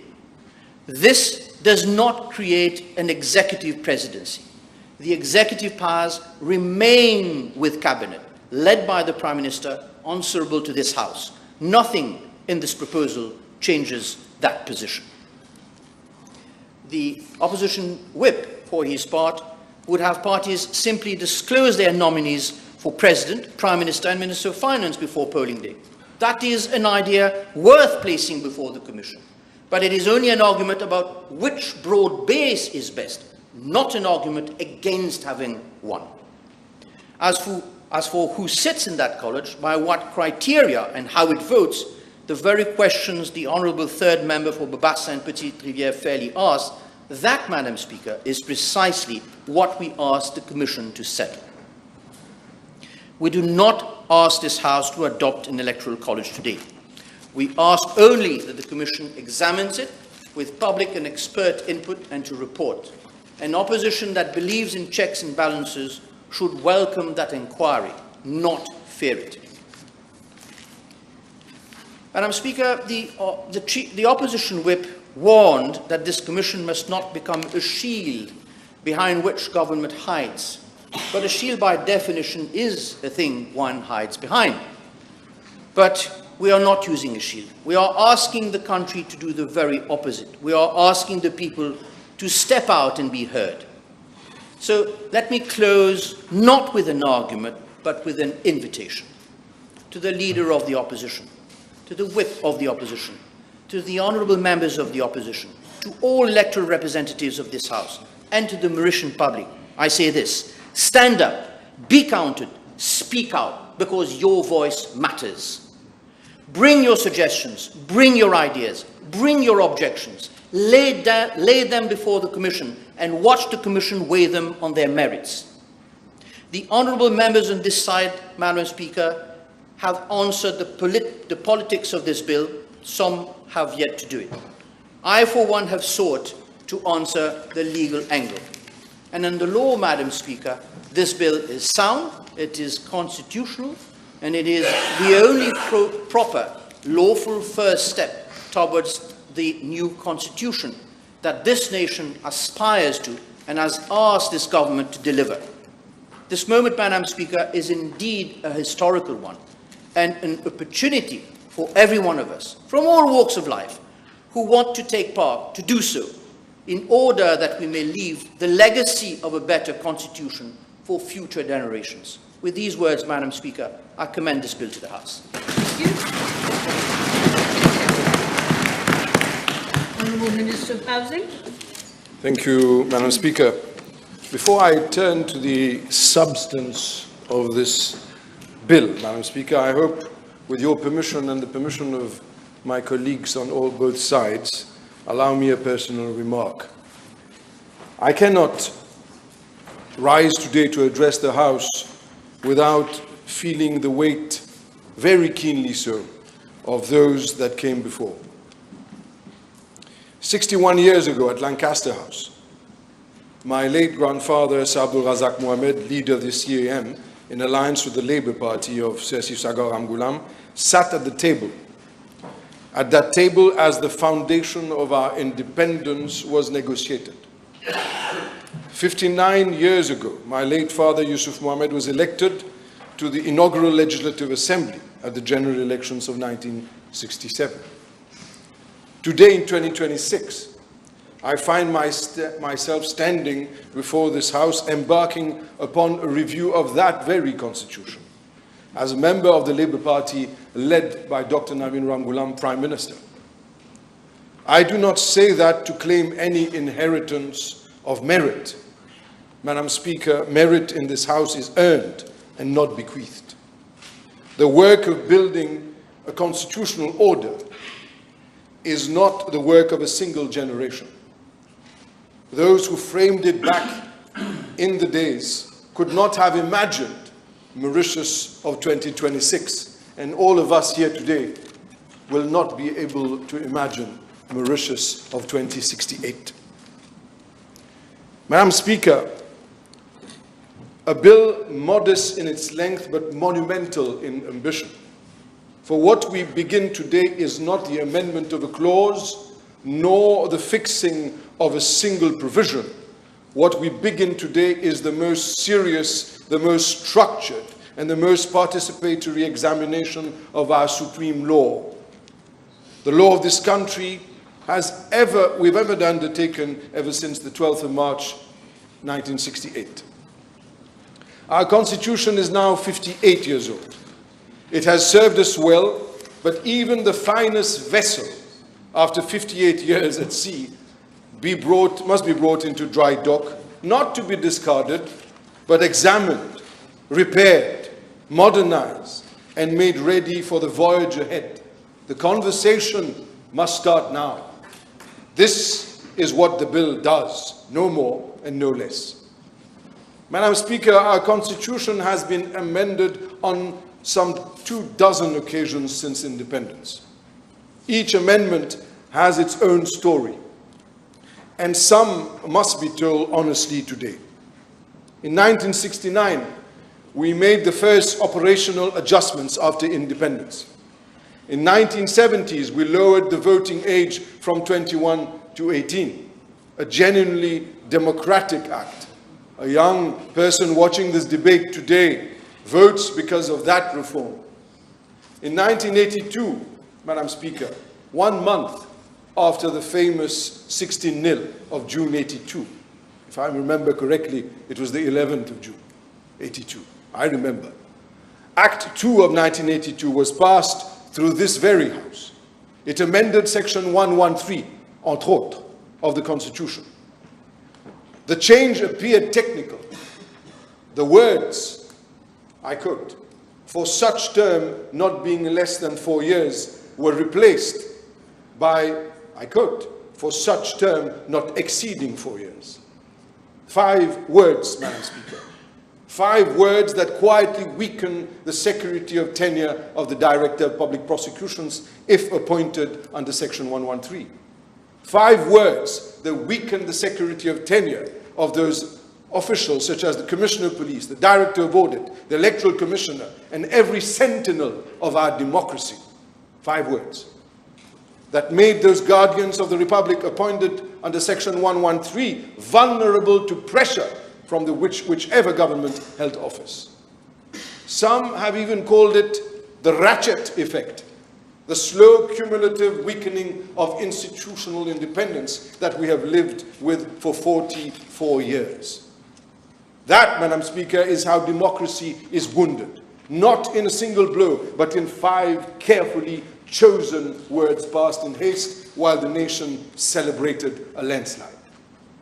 In 1991 and 1992, we became a republic, achieved without a referendum, by the 3/4 consensus in this assembly, providing that when political will exists, great reforms indeed are possible.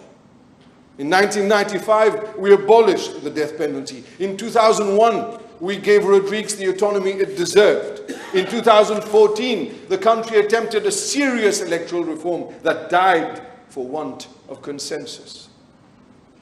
Many bear scars from that episode. We should not pretend otherwise. The lesson is clear.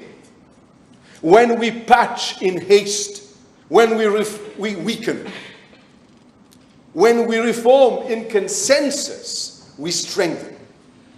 This bill chooses consensus over haste. Some have referred to the need to go faster, but let us, I say again, choose consensus for it to strengthen and for us to succeed. I now turn to the heart of any constitutional debate, the everyday Mauritian in whose name we sit in this chamber. To the student preparing for their exams, this bill is about your future. The Commission will examine a constitutional right to quality education and a freedom of information principle that will let you request the data shaping the decisions affecting your life. To the worker in the textile factory, I say, to the nurse on the night shift, the bus driver, the cane cutter, the call center agent, this bill is about your dignity at work. The Commission will examine enforceable rights to health, social protection, and fair conditions. The expanded Public Bodies Appeal Tribunal will mean that when you are passed over for a promotion you earned, you will have a real forum to demand justice, not a closed door. Yes. To every young Mauritian who has applied for a public sector job and felt that connections mattered more than competence, this bill is for you. The Senior Officials Appointment Committee, that is but a reflection of what is happening in the United Kingdom, will ensure that the leadership of our great public institutions is determined by merit not patronage. The day is coming when fairness in the public sector hiring will not be a hope, it will be a right. Some see everything as being dark. I have to believe that there is light. To the fishermen whose catch is collapsing, the diver who has watched our reefs bleach, the villager fighting a polluter, the young activist defending, for instance, the Black River Gorges, the bill is for you. For the first time in our history, the Commission will examine the rights of nature, combined with public interest litigation and class actions. An ordinary citizen, a small association, a village, could go to court on behalf of the lagoon itself. The era in which our environment has no voice in our courtrooms is coming to an end. I see the smiles of some of my friends. To every citizen who has asked the government a question and received silence, this bill is for you. For decades, under every government, including those I have formed part of, Mauritius has promised a freedom of information and delivered none. The state of affairs stops now. It ends here. And to those who have called for the right to referendums on matters of fundamental national importance, this bill opens that conversation. The people's voice must not only be heard at elections, Madam Speaker, it must be heard on the great constitutional questions of the day. Allow me, Madam Speaker, the Honourable Minister for Agro-Industry and also the Honourable Minister for Social Security and some honourable members did make reference to the best loser system. I believe Honourable Minister for Social Security also made... Well, no, you made reference to the issue of community declaration. The word best user system was pronounced by Honourable Minister of Agro-Industry and other members. I'm talking about those who spoke today. Madam Speaker, I come now, and because of that, I shall refer with reference to clause 4A and 4R of the bill. I come now with the greatest care and respect to a matter on which this chamber has been quiet for a long time. I come to it not to accuse, not to assign blame, not to reopen old wounds. I come to it because a serious constitutional review cannot in good conscience set it aside. And because it is better, surely, that we raise it ourselves in this chamber with the dignity it deserves, than that it be raised for us by others in less hospitable forums. I'm referring, Madam Speaker, to the figures from 1972, yes, on which parts of our electoral architecture and process it continues to rest. The Honourable Minister of Social Security made reference to the United Nations, to the Privy Council. Those were issues that were also referred to in the pronouncements. I do not propose this afternoon to pronounce on what should be done. Far from it. I propose only to ask questions. Questions which I believe every honourable member on every bench of this House must privately have asked themselves at one time or another. Questions which the Commission, in the course of its work, will be far better placed than this chamber to answer. May I, Madam Speaker, ask, is it sustainable in the 21st century for the demographic basis of any part of our constitutional order to rest on figures collected back in 1972? Yes. What does it say to the international community? To those friends of Mauritius who, in July 2012, in the case of Naren and others, expressed concern under Article 25 of the International Covenant on the Civil and Political Rights, that 14 years have passed without our having taken up that conversation in earnest. If we cannot have this discussion now in the context of the most comprehensive constitutional review since 1968, with a commission of experts, with public consultation built into every stage, with the protection of the three-quarters majority, then when, Madam Speaker, can we ever have it? I do not pretend that these are easy questions. I know they touch on matters about which sincere people, including dear friends across this chamber, hold deep and differing views. Views formed by our particular history, by the memory of difficult times, by a profound love of country and fear of disturbing what holds us together. I respect those views. I share many of those instincts myself. But I would put a question further to the House. Is it possible that the path of postponement, of leaving those matters perpetually for another day, another government, another generation, is itself a path with costs we have not properly counted? Costs that fall on us, not in this chamber, but on the ordinary citizen in whose name we sit. That, Madam Speaker, is a question I believe the Commission is uniquely well placed to consider. Madame la Présidente, permettez-moi sur cette question de m'adresser à la Chambre dans notre autre langage de travail, car ce que je vais dire touche à un principe d'équité qui dépasse toute langue et toute communauté. Ce projet de loi propose de renforcer la protection contre la discrimination. L'article 16 de notre Constitution protège déjà chaque Mauricien contre la discrimination. Nous avons ratifié des instruments internationaux qui nous obligent à surveiller et à signaler la discrimination dans notre société. Mais je voudrais poser avec respect une question à cette Chambre. Comment évalue-t-on dans la pratique le respect de ce droit fondamental? Un citoyen qui soupçonne d'avoir été désavantagé peut présenter son cas individuel. Mais peut-il, dans l'état actuel des choses, démontrer un schéma structurel? Une famille qui estime que son quartier est mal desservi par l'investissement public peut-elle le prouver autrement que par l'anecdote? Un jeune diplômé qui se sent exclu des opportunités peut-il appuyer son sentiment sur des données officielles? Tous ces Mauriciens jouissent d'un droit constitutionnel contre la discrimination. Aucun d'entre eux ne dispose pleinement des outils probatoires nécessaires pour le faire valoir. Et c'est là, Madame la Présidente, le paradoxe que ce projet de loi met en lumière. Un pays peut-il, en toute cohérence, prétendre combattre une chose qu'il refuse de mesurer? Un droit qui ne peut être vérifié empiriquement n'est-il pas un droit exercé dans l'obscurité? Et les premières victimes de cette obscurité ne sont-elles pas justement les citoyens ordinaires qui n'ont pas, eux, d'autres moyens que de faire entendre leur voix? Je pose ces questions, Madame la Présidente, en toute humilité.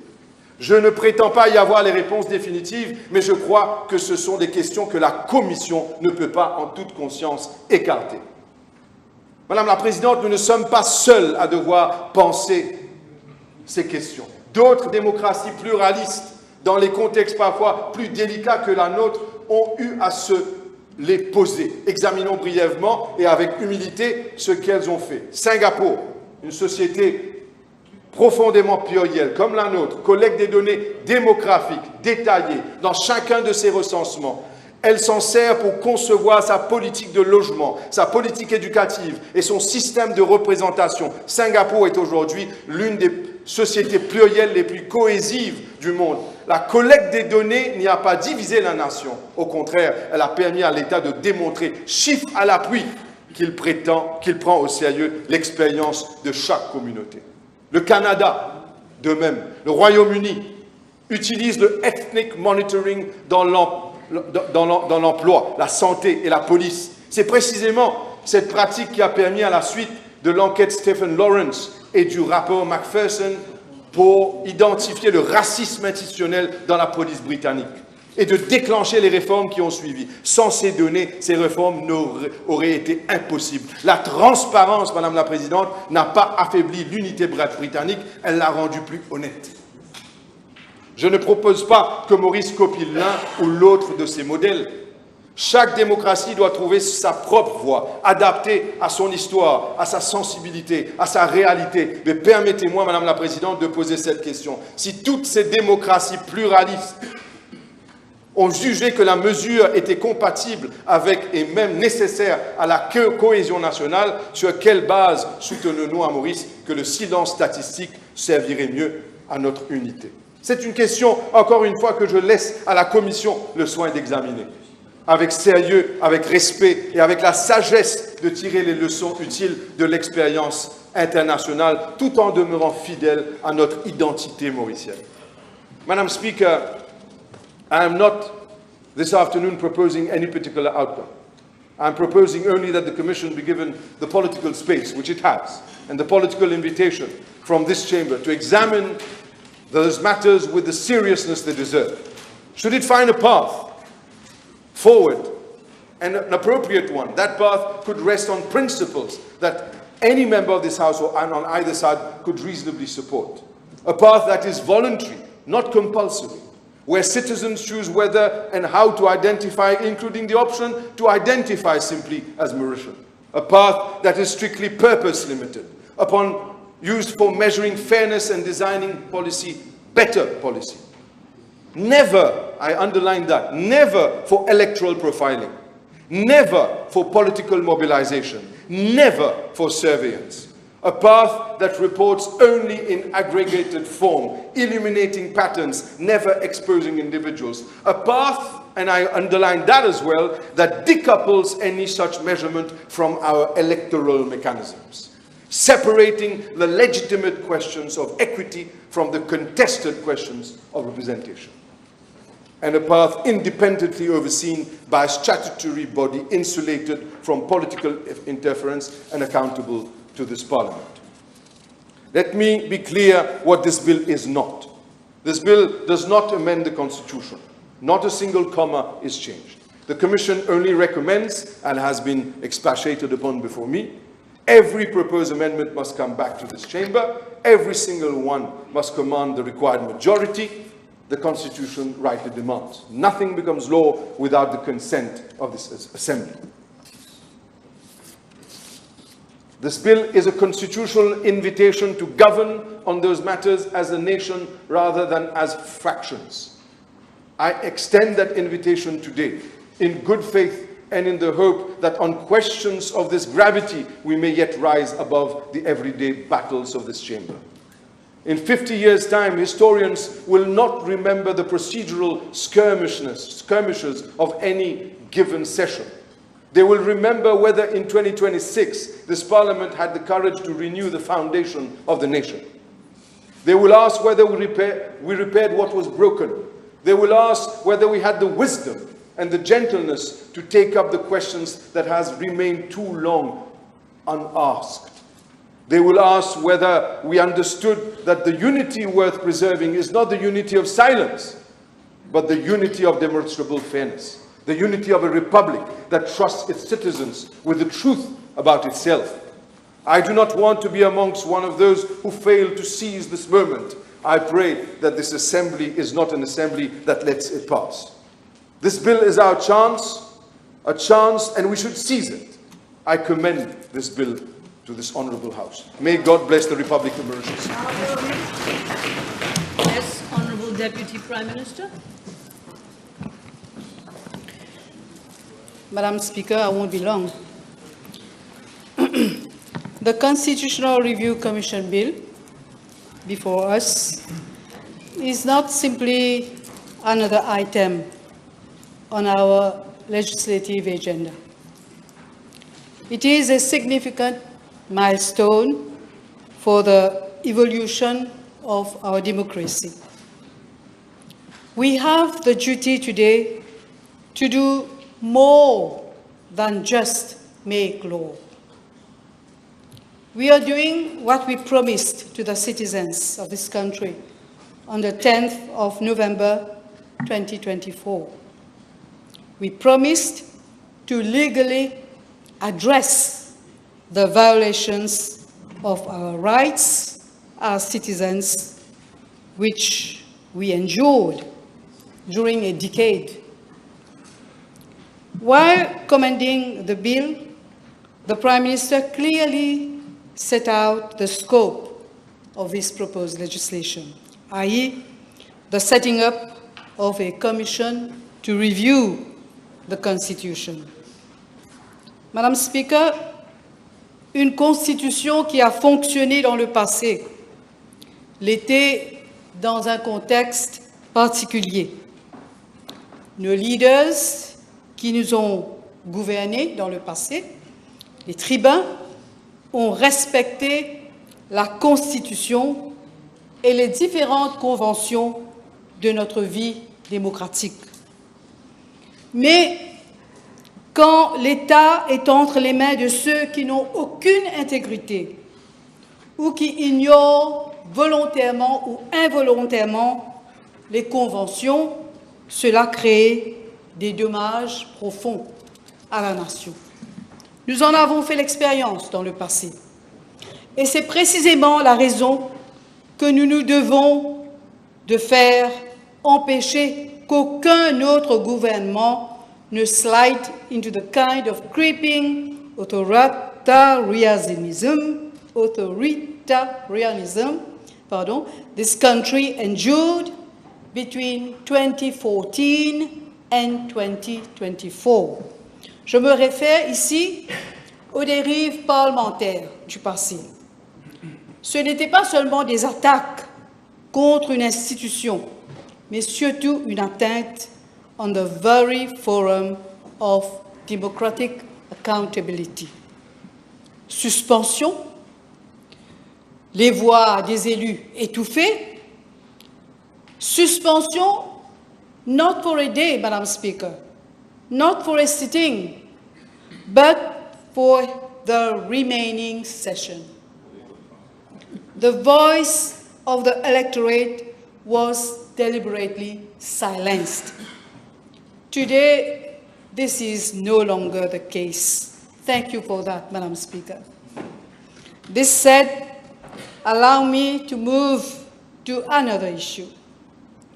Madam Speaker, every time the MMM has been in government, it has used that position to consolidate the country's democratic system in terms of permanent and tangible reforms. The MMM has never played a decorative role in government, and we have no intention of playing that role today. The amendment that made the postponement of general elections constitutionally impossible is our doing. Today, I wonder what the MSM would have done had we not amended the Constitution for mandatory elections on due date. However, we should have extended the amendment to local government elections. Madam Speaker, on the electoral reform, the MSM was dead against. On ne pouvait pas dire « tout va très bien, Madame la Marquise ». It cannot be said that all was rosy in 2000-2005. Le gouvernement de 2000-2005 a raté une occasion en or de concrétiser la réforme électorale. Had we completed the reform, then much of the recul démocratique of the last decade could have been avoided. Si cela avait été fait, nous aurions évité la pagaille qui a fait reculer notre pays entre 2014 et 2024. L'histoire retiendra cet énorme gâchis. Madam Speaker, the MMM has been campaigning for electoral reform since 1986. A first document, a fair and workable electoral system, was published. Because we understood since then that there is no real democracy if Parliament does not reflect the will of the electorate. Because the question was never about what suited or suits the MMM. The question was, and still is, about what best serves the country. And the objective is the same today. However, Madam Speaker, this is not the issue today, as the electoral reform will be taken up separately as decided by the government some time back. Madam Speaker, with regard to the possible introduction of an electoral college for the election of the President of the Republic. The question is, what kind of society do we want to leave as legacy to our future generations? In a society as diverse and plural as ours, it is important that the process leading to the election, the choice of our head of state, inspires confidence across all sections of the population. Exploring an electoral college mechanism could encourage broader consensus, greater political maturity, and a more balanced approach to national leadership. This is about reinforcing trust in our democratic institutions and ensuring that the presidency continues to embody the dignity, neutrality, and unity of the Republic. The office of the President must remain a symbol of unity, stability, and national cohesion. This institution rises above political divides and speaks to the collective identity of the Mauritian people. I look forward to the Commission's work and to a thoughtful national debate on this very important issue. Madam Speaker, some voices and media narratives have attempted to attach the label of a second republic to the process of the possible introduction of an electoral college for the election of the president. The suggestion is clearly intended to instill fear. C'est le même refrain qui avait été utilisé en 2014 et c'est un acte de mauvaise foi. Allow me to be absolutely clear. This bill does not amend the Constitution. It establishes an independent commission to consult, examine, and recommend. Nothing more and nothing less. The final word remains with this august Assembly. Madam Speaker, when a constitution is comprehensively reviewed and modernized, it is entirely natural to speak of a new constitutional chapter. Ce n'est pas une rupture, c'est un renouveau, une renaissance. La France en est à sa 5e République. L'Inde a amendé sa constitution plus d'une centaine de fois. L'évolution constitutionnelle d'une nation n'est pas une menace, c'est un signe de maturité démocratique.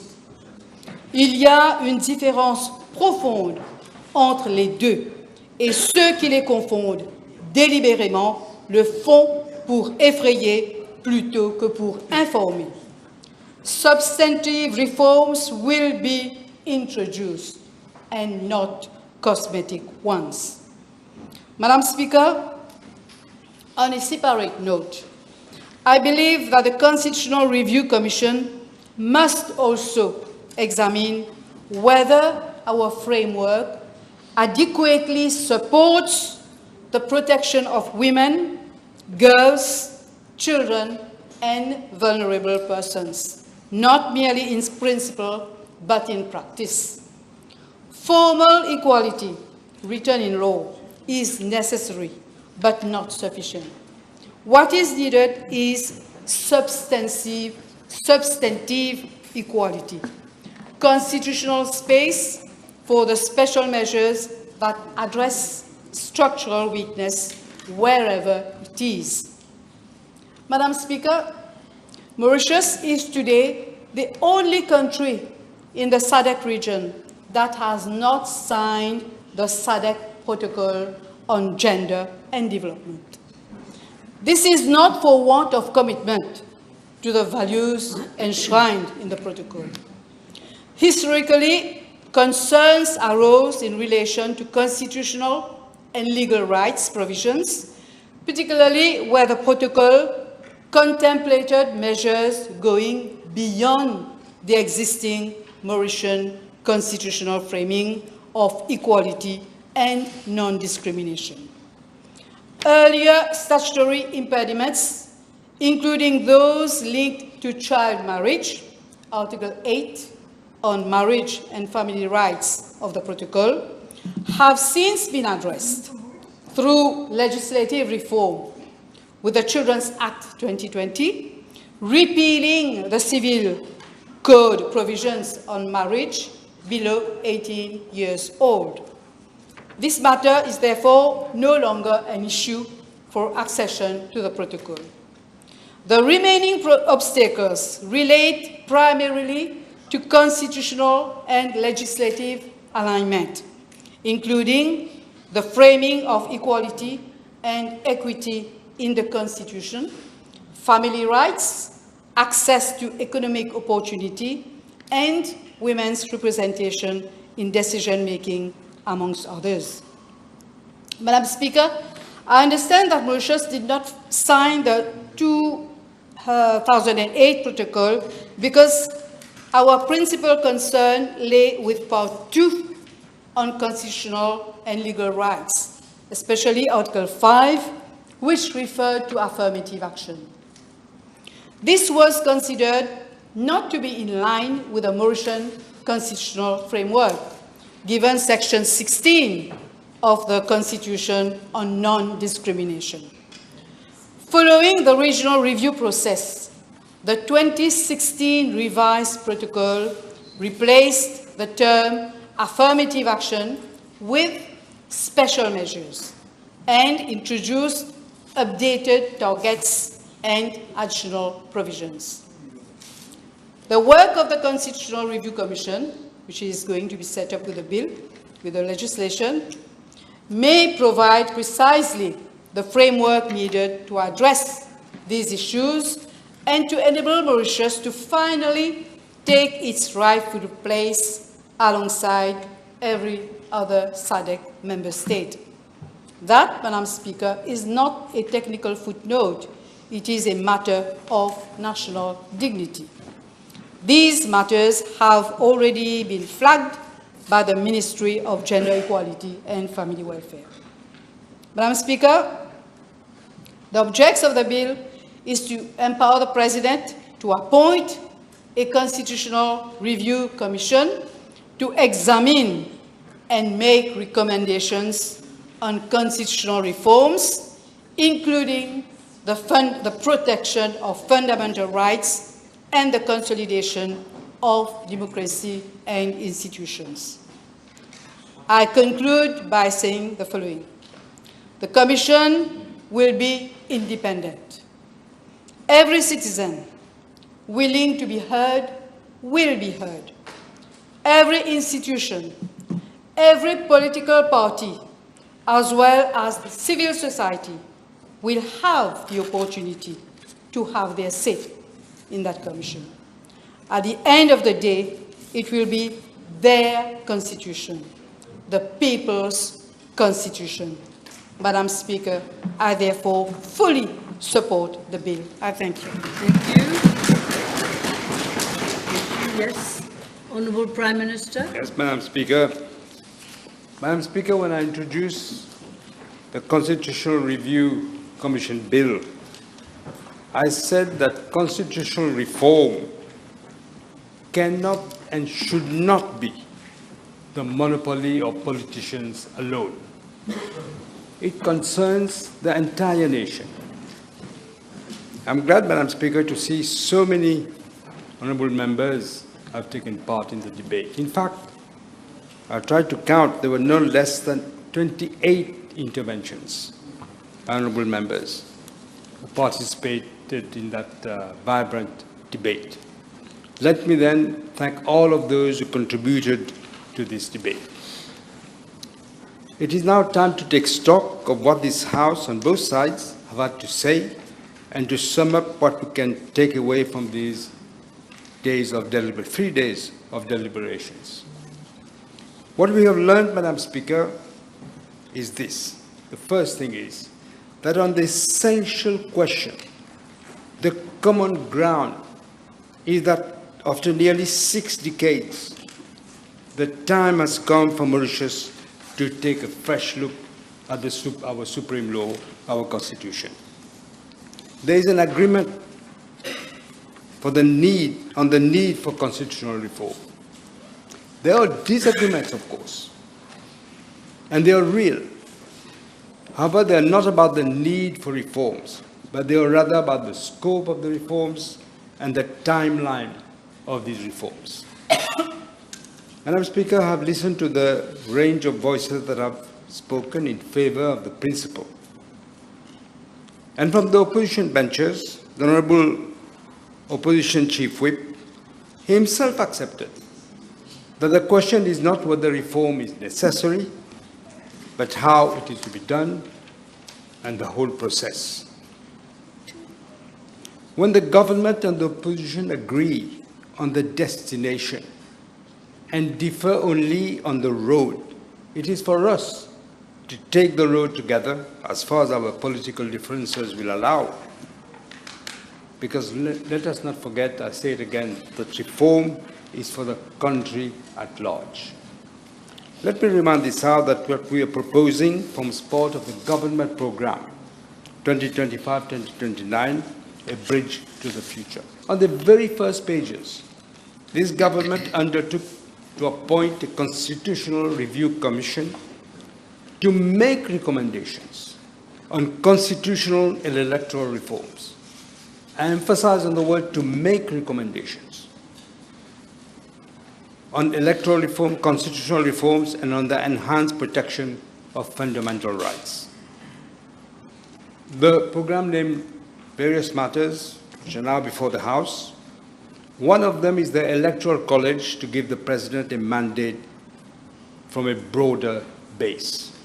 Let me clarify a point that the Honourable Leader of the Opposition and also the former Deputy Prime Minister made. The remark that the amendment concerning the Electoral College for the election of the President was circulated on the very day the bill was being introduced. And the Leader of the Opposition asked whether it was an oubli. No, it was not an oubli. I'll tell you. There were queries that this might lead to all sorts of canvassing. We've seen how the MSM operates. Canvassing for personal gains, influence peddling, money exchange, all this we've seen. So there were some people who thought that this, including me, that this might be controversial. But all said and done, we decided that we should allow this point to be debated and examined by the Commission. And the whole point is that the Commission look at all the proposals. It was in our manifesto, in our government program of 2025-2029. So therefore, it was decided at cabinet level that it is better to have the debate and let the Commission examine it. Madam Speaker, the Attorney General has explained very clearly what an electoral college is. He made reference to the republics of Trinidad and Tobago and great democracies like India and Germany, how they use it to choose a head of state who belongs to the whole nation, not to the governing party of the day. I will not repeat the comparison, Madam Speaker, but I should address the insinuation that this conceals some personal ambition. The Deputy Prime Minister has just made reference to it. I don't know what kind of fertile imagination people might have. Instead of looking at the text, they become hysterical. That insinuation does not deserve the dignity of a response, Madam Speaker. The terms of reference make no mention of the powers of the President of the Republic having to be looked into. None, whatever. The office of the President of the Republic will remain what the office has always been. That is, a guardian of the Constitution and a symbol of our unity, while the executive answers as it must to this elected House. That is all. The bill also goes on to introduce mandatory holding of local elections, which were postponed, Honourable Ramphal made reference to it, Honorable Ajay Devi made reference to it, I think Honorable Bhagwan also made reference, Ajay Ganesh made reference to it, Honorable Bhagwan made reference to it. They were postponed 3 times, Madam Speaker. The bill also introduces this protection of new generation rights, environmental, technology, health, education, and the rights of nature, and the enshrinement of the values of peace, justice, and liberty that we pledge in our national anthem. It promised to consolidate the constitutional right to privacy and to outlaw the mass covert surveillance of citizens. As Honorable Ramphal said, people seem to have short memories. He referred to the IBA Act, if I'm not mistaken. But the MSM regime also tried to control what people were saying on social media, the internet and everything. And there were protests across the country, especially the young were protesting. And what did they do? They withdrew their propositions. You would think it's a laudable action that they did. No, Madam Speaker. What they did behind the back of the people, what they did, in fact, surreptitiously, did it without going through Parliament. Behind our back, this was done. Massive surveillance of all the people of this country. I said it before.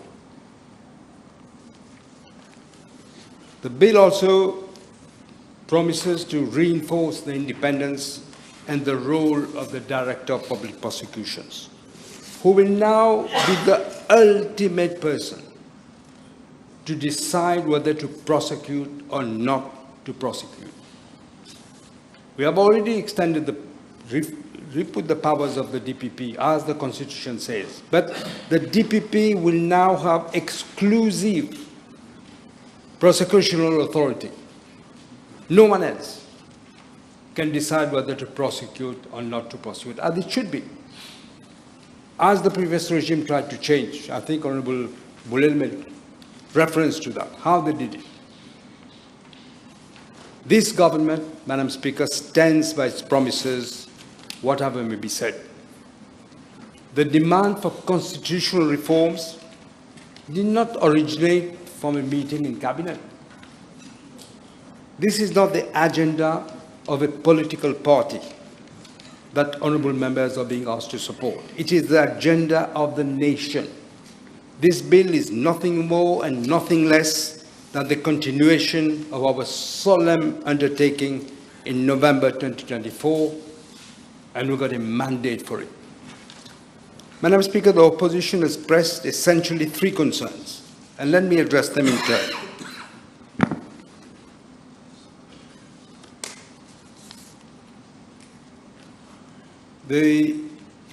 One of the sequence of events, the complaint that persons were designated before the law was passed.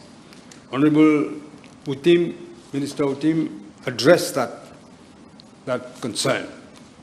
The Attorney General has set out the constitutional position under Section 64. Madam Speaker, we sought the counsel of the former Chief Justice and a former Director of Public Prosecutions on the very shape of this bill, because we wanted it to be better, not because we wanted to bind anyone's hands. We haven't done so. On the fear of delay, the warning that this should become a vehicle for delay, as recommendations of the past commissions have been cited. I sit with the Honorable Chief Whip, Honorable Juval. No, the Honorable Whip of the Opposition. Whip of the Opposition, sorry, again.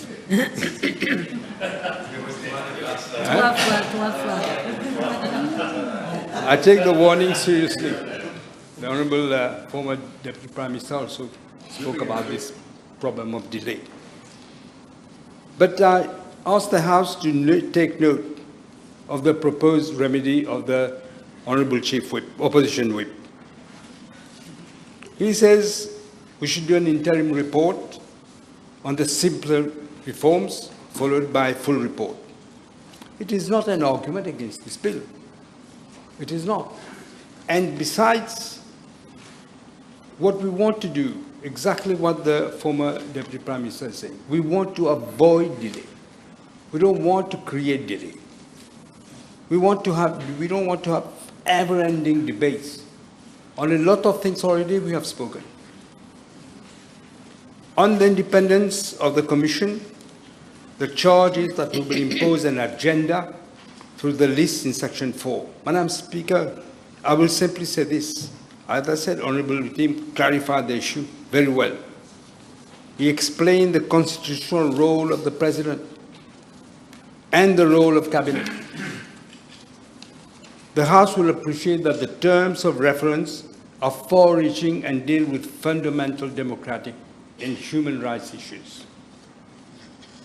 Madam Speaker, I wish to acknowledge the speeches from the opposition were in substance, from what I understand, in favor of the ambition of this reform for the rights of nature, for social and economic rights, for the citizens' privacy, the transparency, for honest reckoning with the place of women and the vulnerable in our republic. Honorable Suivez has many times spoken of the rights of nature that need to be protected. I may add that rights go together with duties. We should not forget that either. May I also respond to what Honorable Joanna Béranger said? Why, good question, why the electoral system, electoral reform is not part of the remit of the bill? I must say, and quite rightly, the former Deputy Prime Minister pointed out that electoral reform should be done separately. We agreed with it, I agreed with it as well. Because the danger is you reopen a debate that has already taken place and it will be never ending. We already had large consultations, and again we've had on this matter. In any case, electoral reform too will have to be debated in this House at the end of the day. And let me assure our friend from Rodrigues, is not going to be forgotten, will be part of that reform. Madam Speaker, as I emphasize, the case for reviewing the Constitution does not belong to the government. It does not belong to the opposition either. It belongs to the whole Republic. Some, both in this House and outside, have argued that this whole enterprise is going to be eyewash. Commission appointed, as some cynics are saying, they will bury the very thing it pretends to examine. I think the Attorney General spoke about this, about the architecture of the bill. No government that wishes to bury constitutional reform invites, as we are doing now, the entire nation to delve, to debate, to discuss the process and the future content. As the Attorney General rightly pointed out, one does not bury a problem by holding public sittings.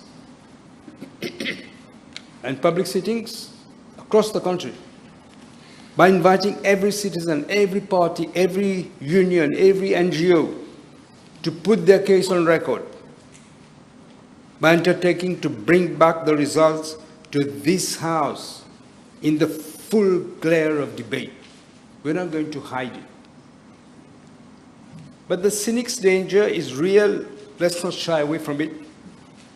But the cynic's remedy to stand aside, not to participate, as some have done, on electoral reforms. I invite every member of this House and every Mauritian to do exactly what has to be done, that is to be an actor, to participate in that debate. Madam Speaker, I opened the debate by saying that a constitution alone does not save a democracy. What saves it is the strength of its institutions and the vigilance of its citizens. As Honorable Minister Jitan rightly pointed out. This debate and the wider debate now alive in the press and among the public has been an exercise in exactly that vigilance, and we are better for it. Independent, strong institutions are the litmus test of a democracy. As Honorable Jitan rightly said, we are not rewriting history, but we are preparing for the future. We are building the bridge to the future, Madam Speaker. At the time of our independence, Sir Siv Sagar told this nation that we had chosen the democratic way of life to be guided by fair play, by justice, and the rule of law. We are, Honorable Junior Minister Nosingen said, we are a liberal democracy. The Constitution of 1968 has served us well. Honorable Rampal is right. It was not imposed totally on us. There were wide debates, discussions. But it has served us well, that Constitution. But it has also, over time, nearly 6 decades now, it has exposed vulnerabilities over time that we cannot and should not ignore. As I said when introducing the bill, a constitution cannot remain frozen in time while society is evolving. Some people are saying you shouldn't touch the constitution at all. It's wrong. A constitution is a living instrument. It must be adapted to the realities of today. I like the reference Minister Jitan said on the compass on a ship. You know the direction, it shows the way, but you must adapt to the changing conditions when you are at sea. Madam Speaker, we want to reopen the debate on electoral reform. As I said, this has already been done. Although I must add, and I did say that in my introduction, there are certain matters that the Commission will examine. For example, to strengthen the powers of the Electoral Commissioner and the Electoral Supervisory Commission. The Commission will have to examine the package of reforms. They can make comments. The Electoral Commissioner and the ESC, for example, they have made comments. I've circulated this in Cabinet. We didn't see it that way, but there are unintended consequences sometimes about the non-declaration of your community. They pointed this out. This is why this cannot stand alone. We have to have the whole package of electoral reform to make it. Otherwise, what Honorable Shakil Mohammed said, he mentioned this, just the one bit alone doesn't stand. It has to be the whole. The government, and we intend to do it. This government, Madam Speaker, has kept the promise it made to establish the Commission.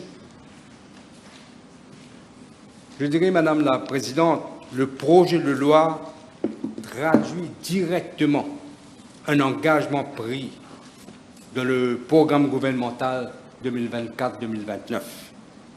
Le projet de loi institue une commission indépendante chargée de revoir notre loi suprême, notre Constitution, de proposer des réformes majeures qui devront être votées ici. Mais moi, je l'espère.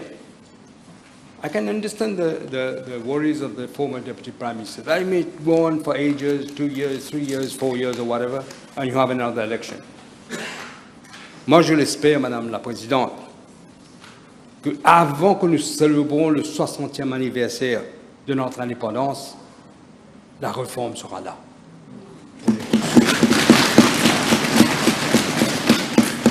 It now falls to this House to let the Commission do its work.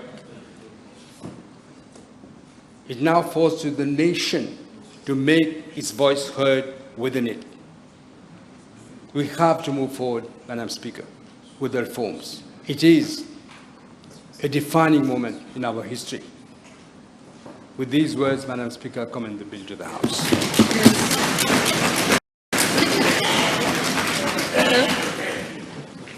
It has to be seconded. In fact, you commend the bill and it has to be seconded, yes? Deputy Prime Minister. Question is that the Constitutional Review Commission Bill number 6 of 2026 be read a second time. Those in favour say aye. Aye. Those against say no. The ayes have it. Committee stage.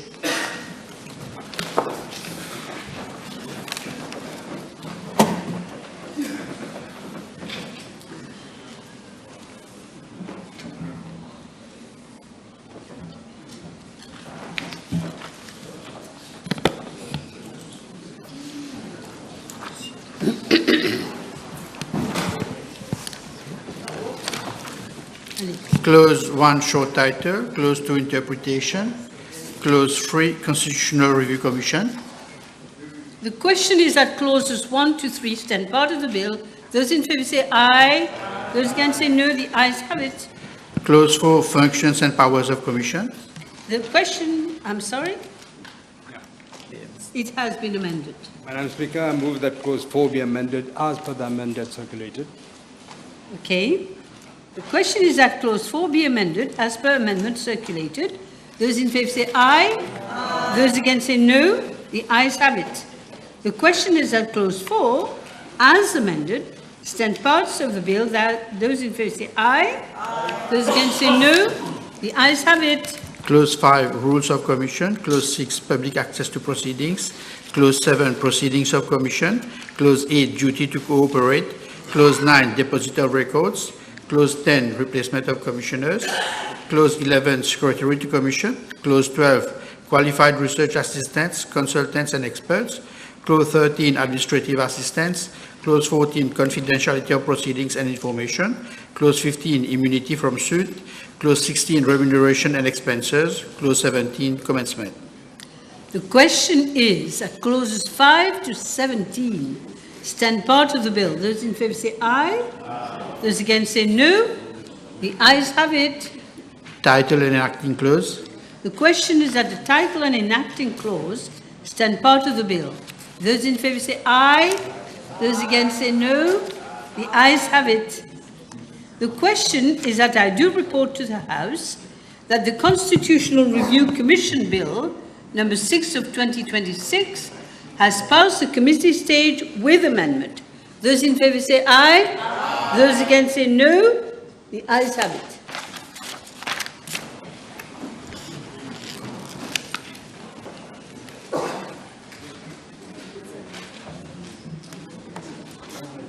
You may resume your seats.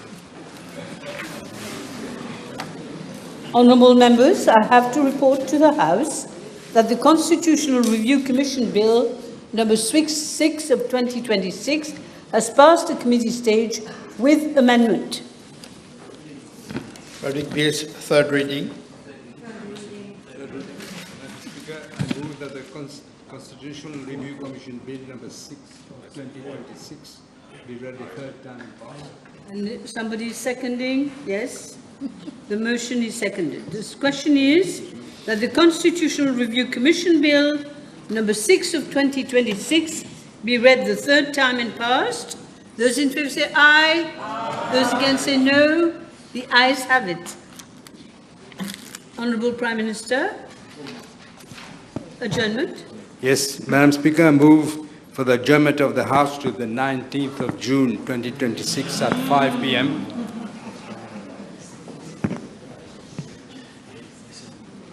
Okay, the question is that the House be adjourned to the 19th of June at 5 p.m. 5 p.m. Okay, those in favour say aye. Aye. Those against say no. The ayes have it. The House stands adjourned.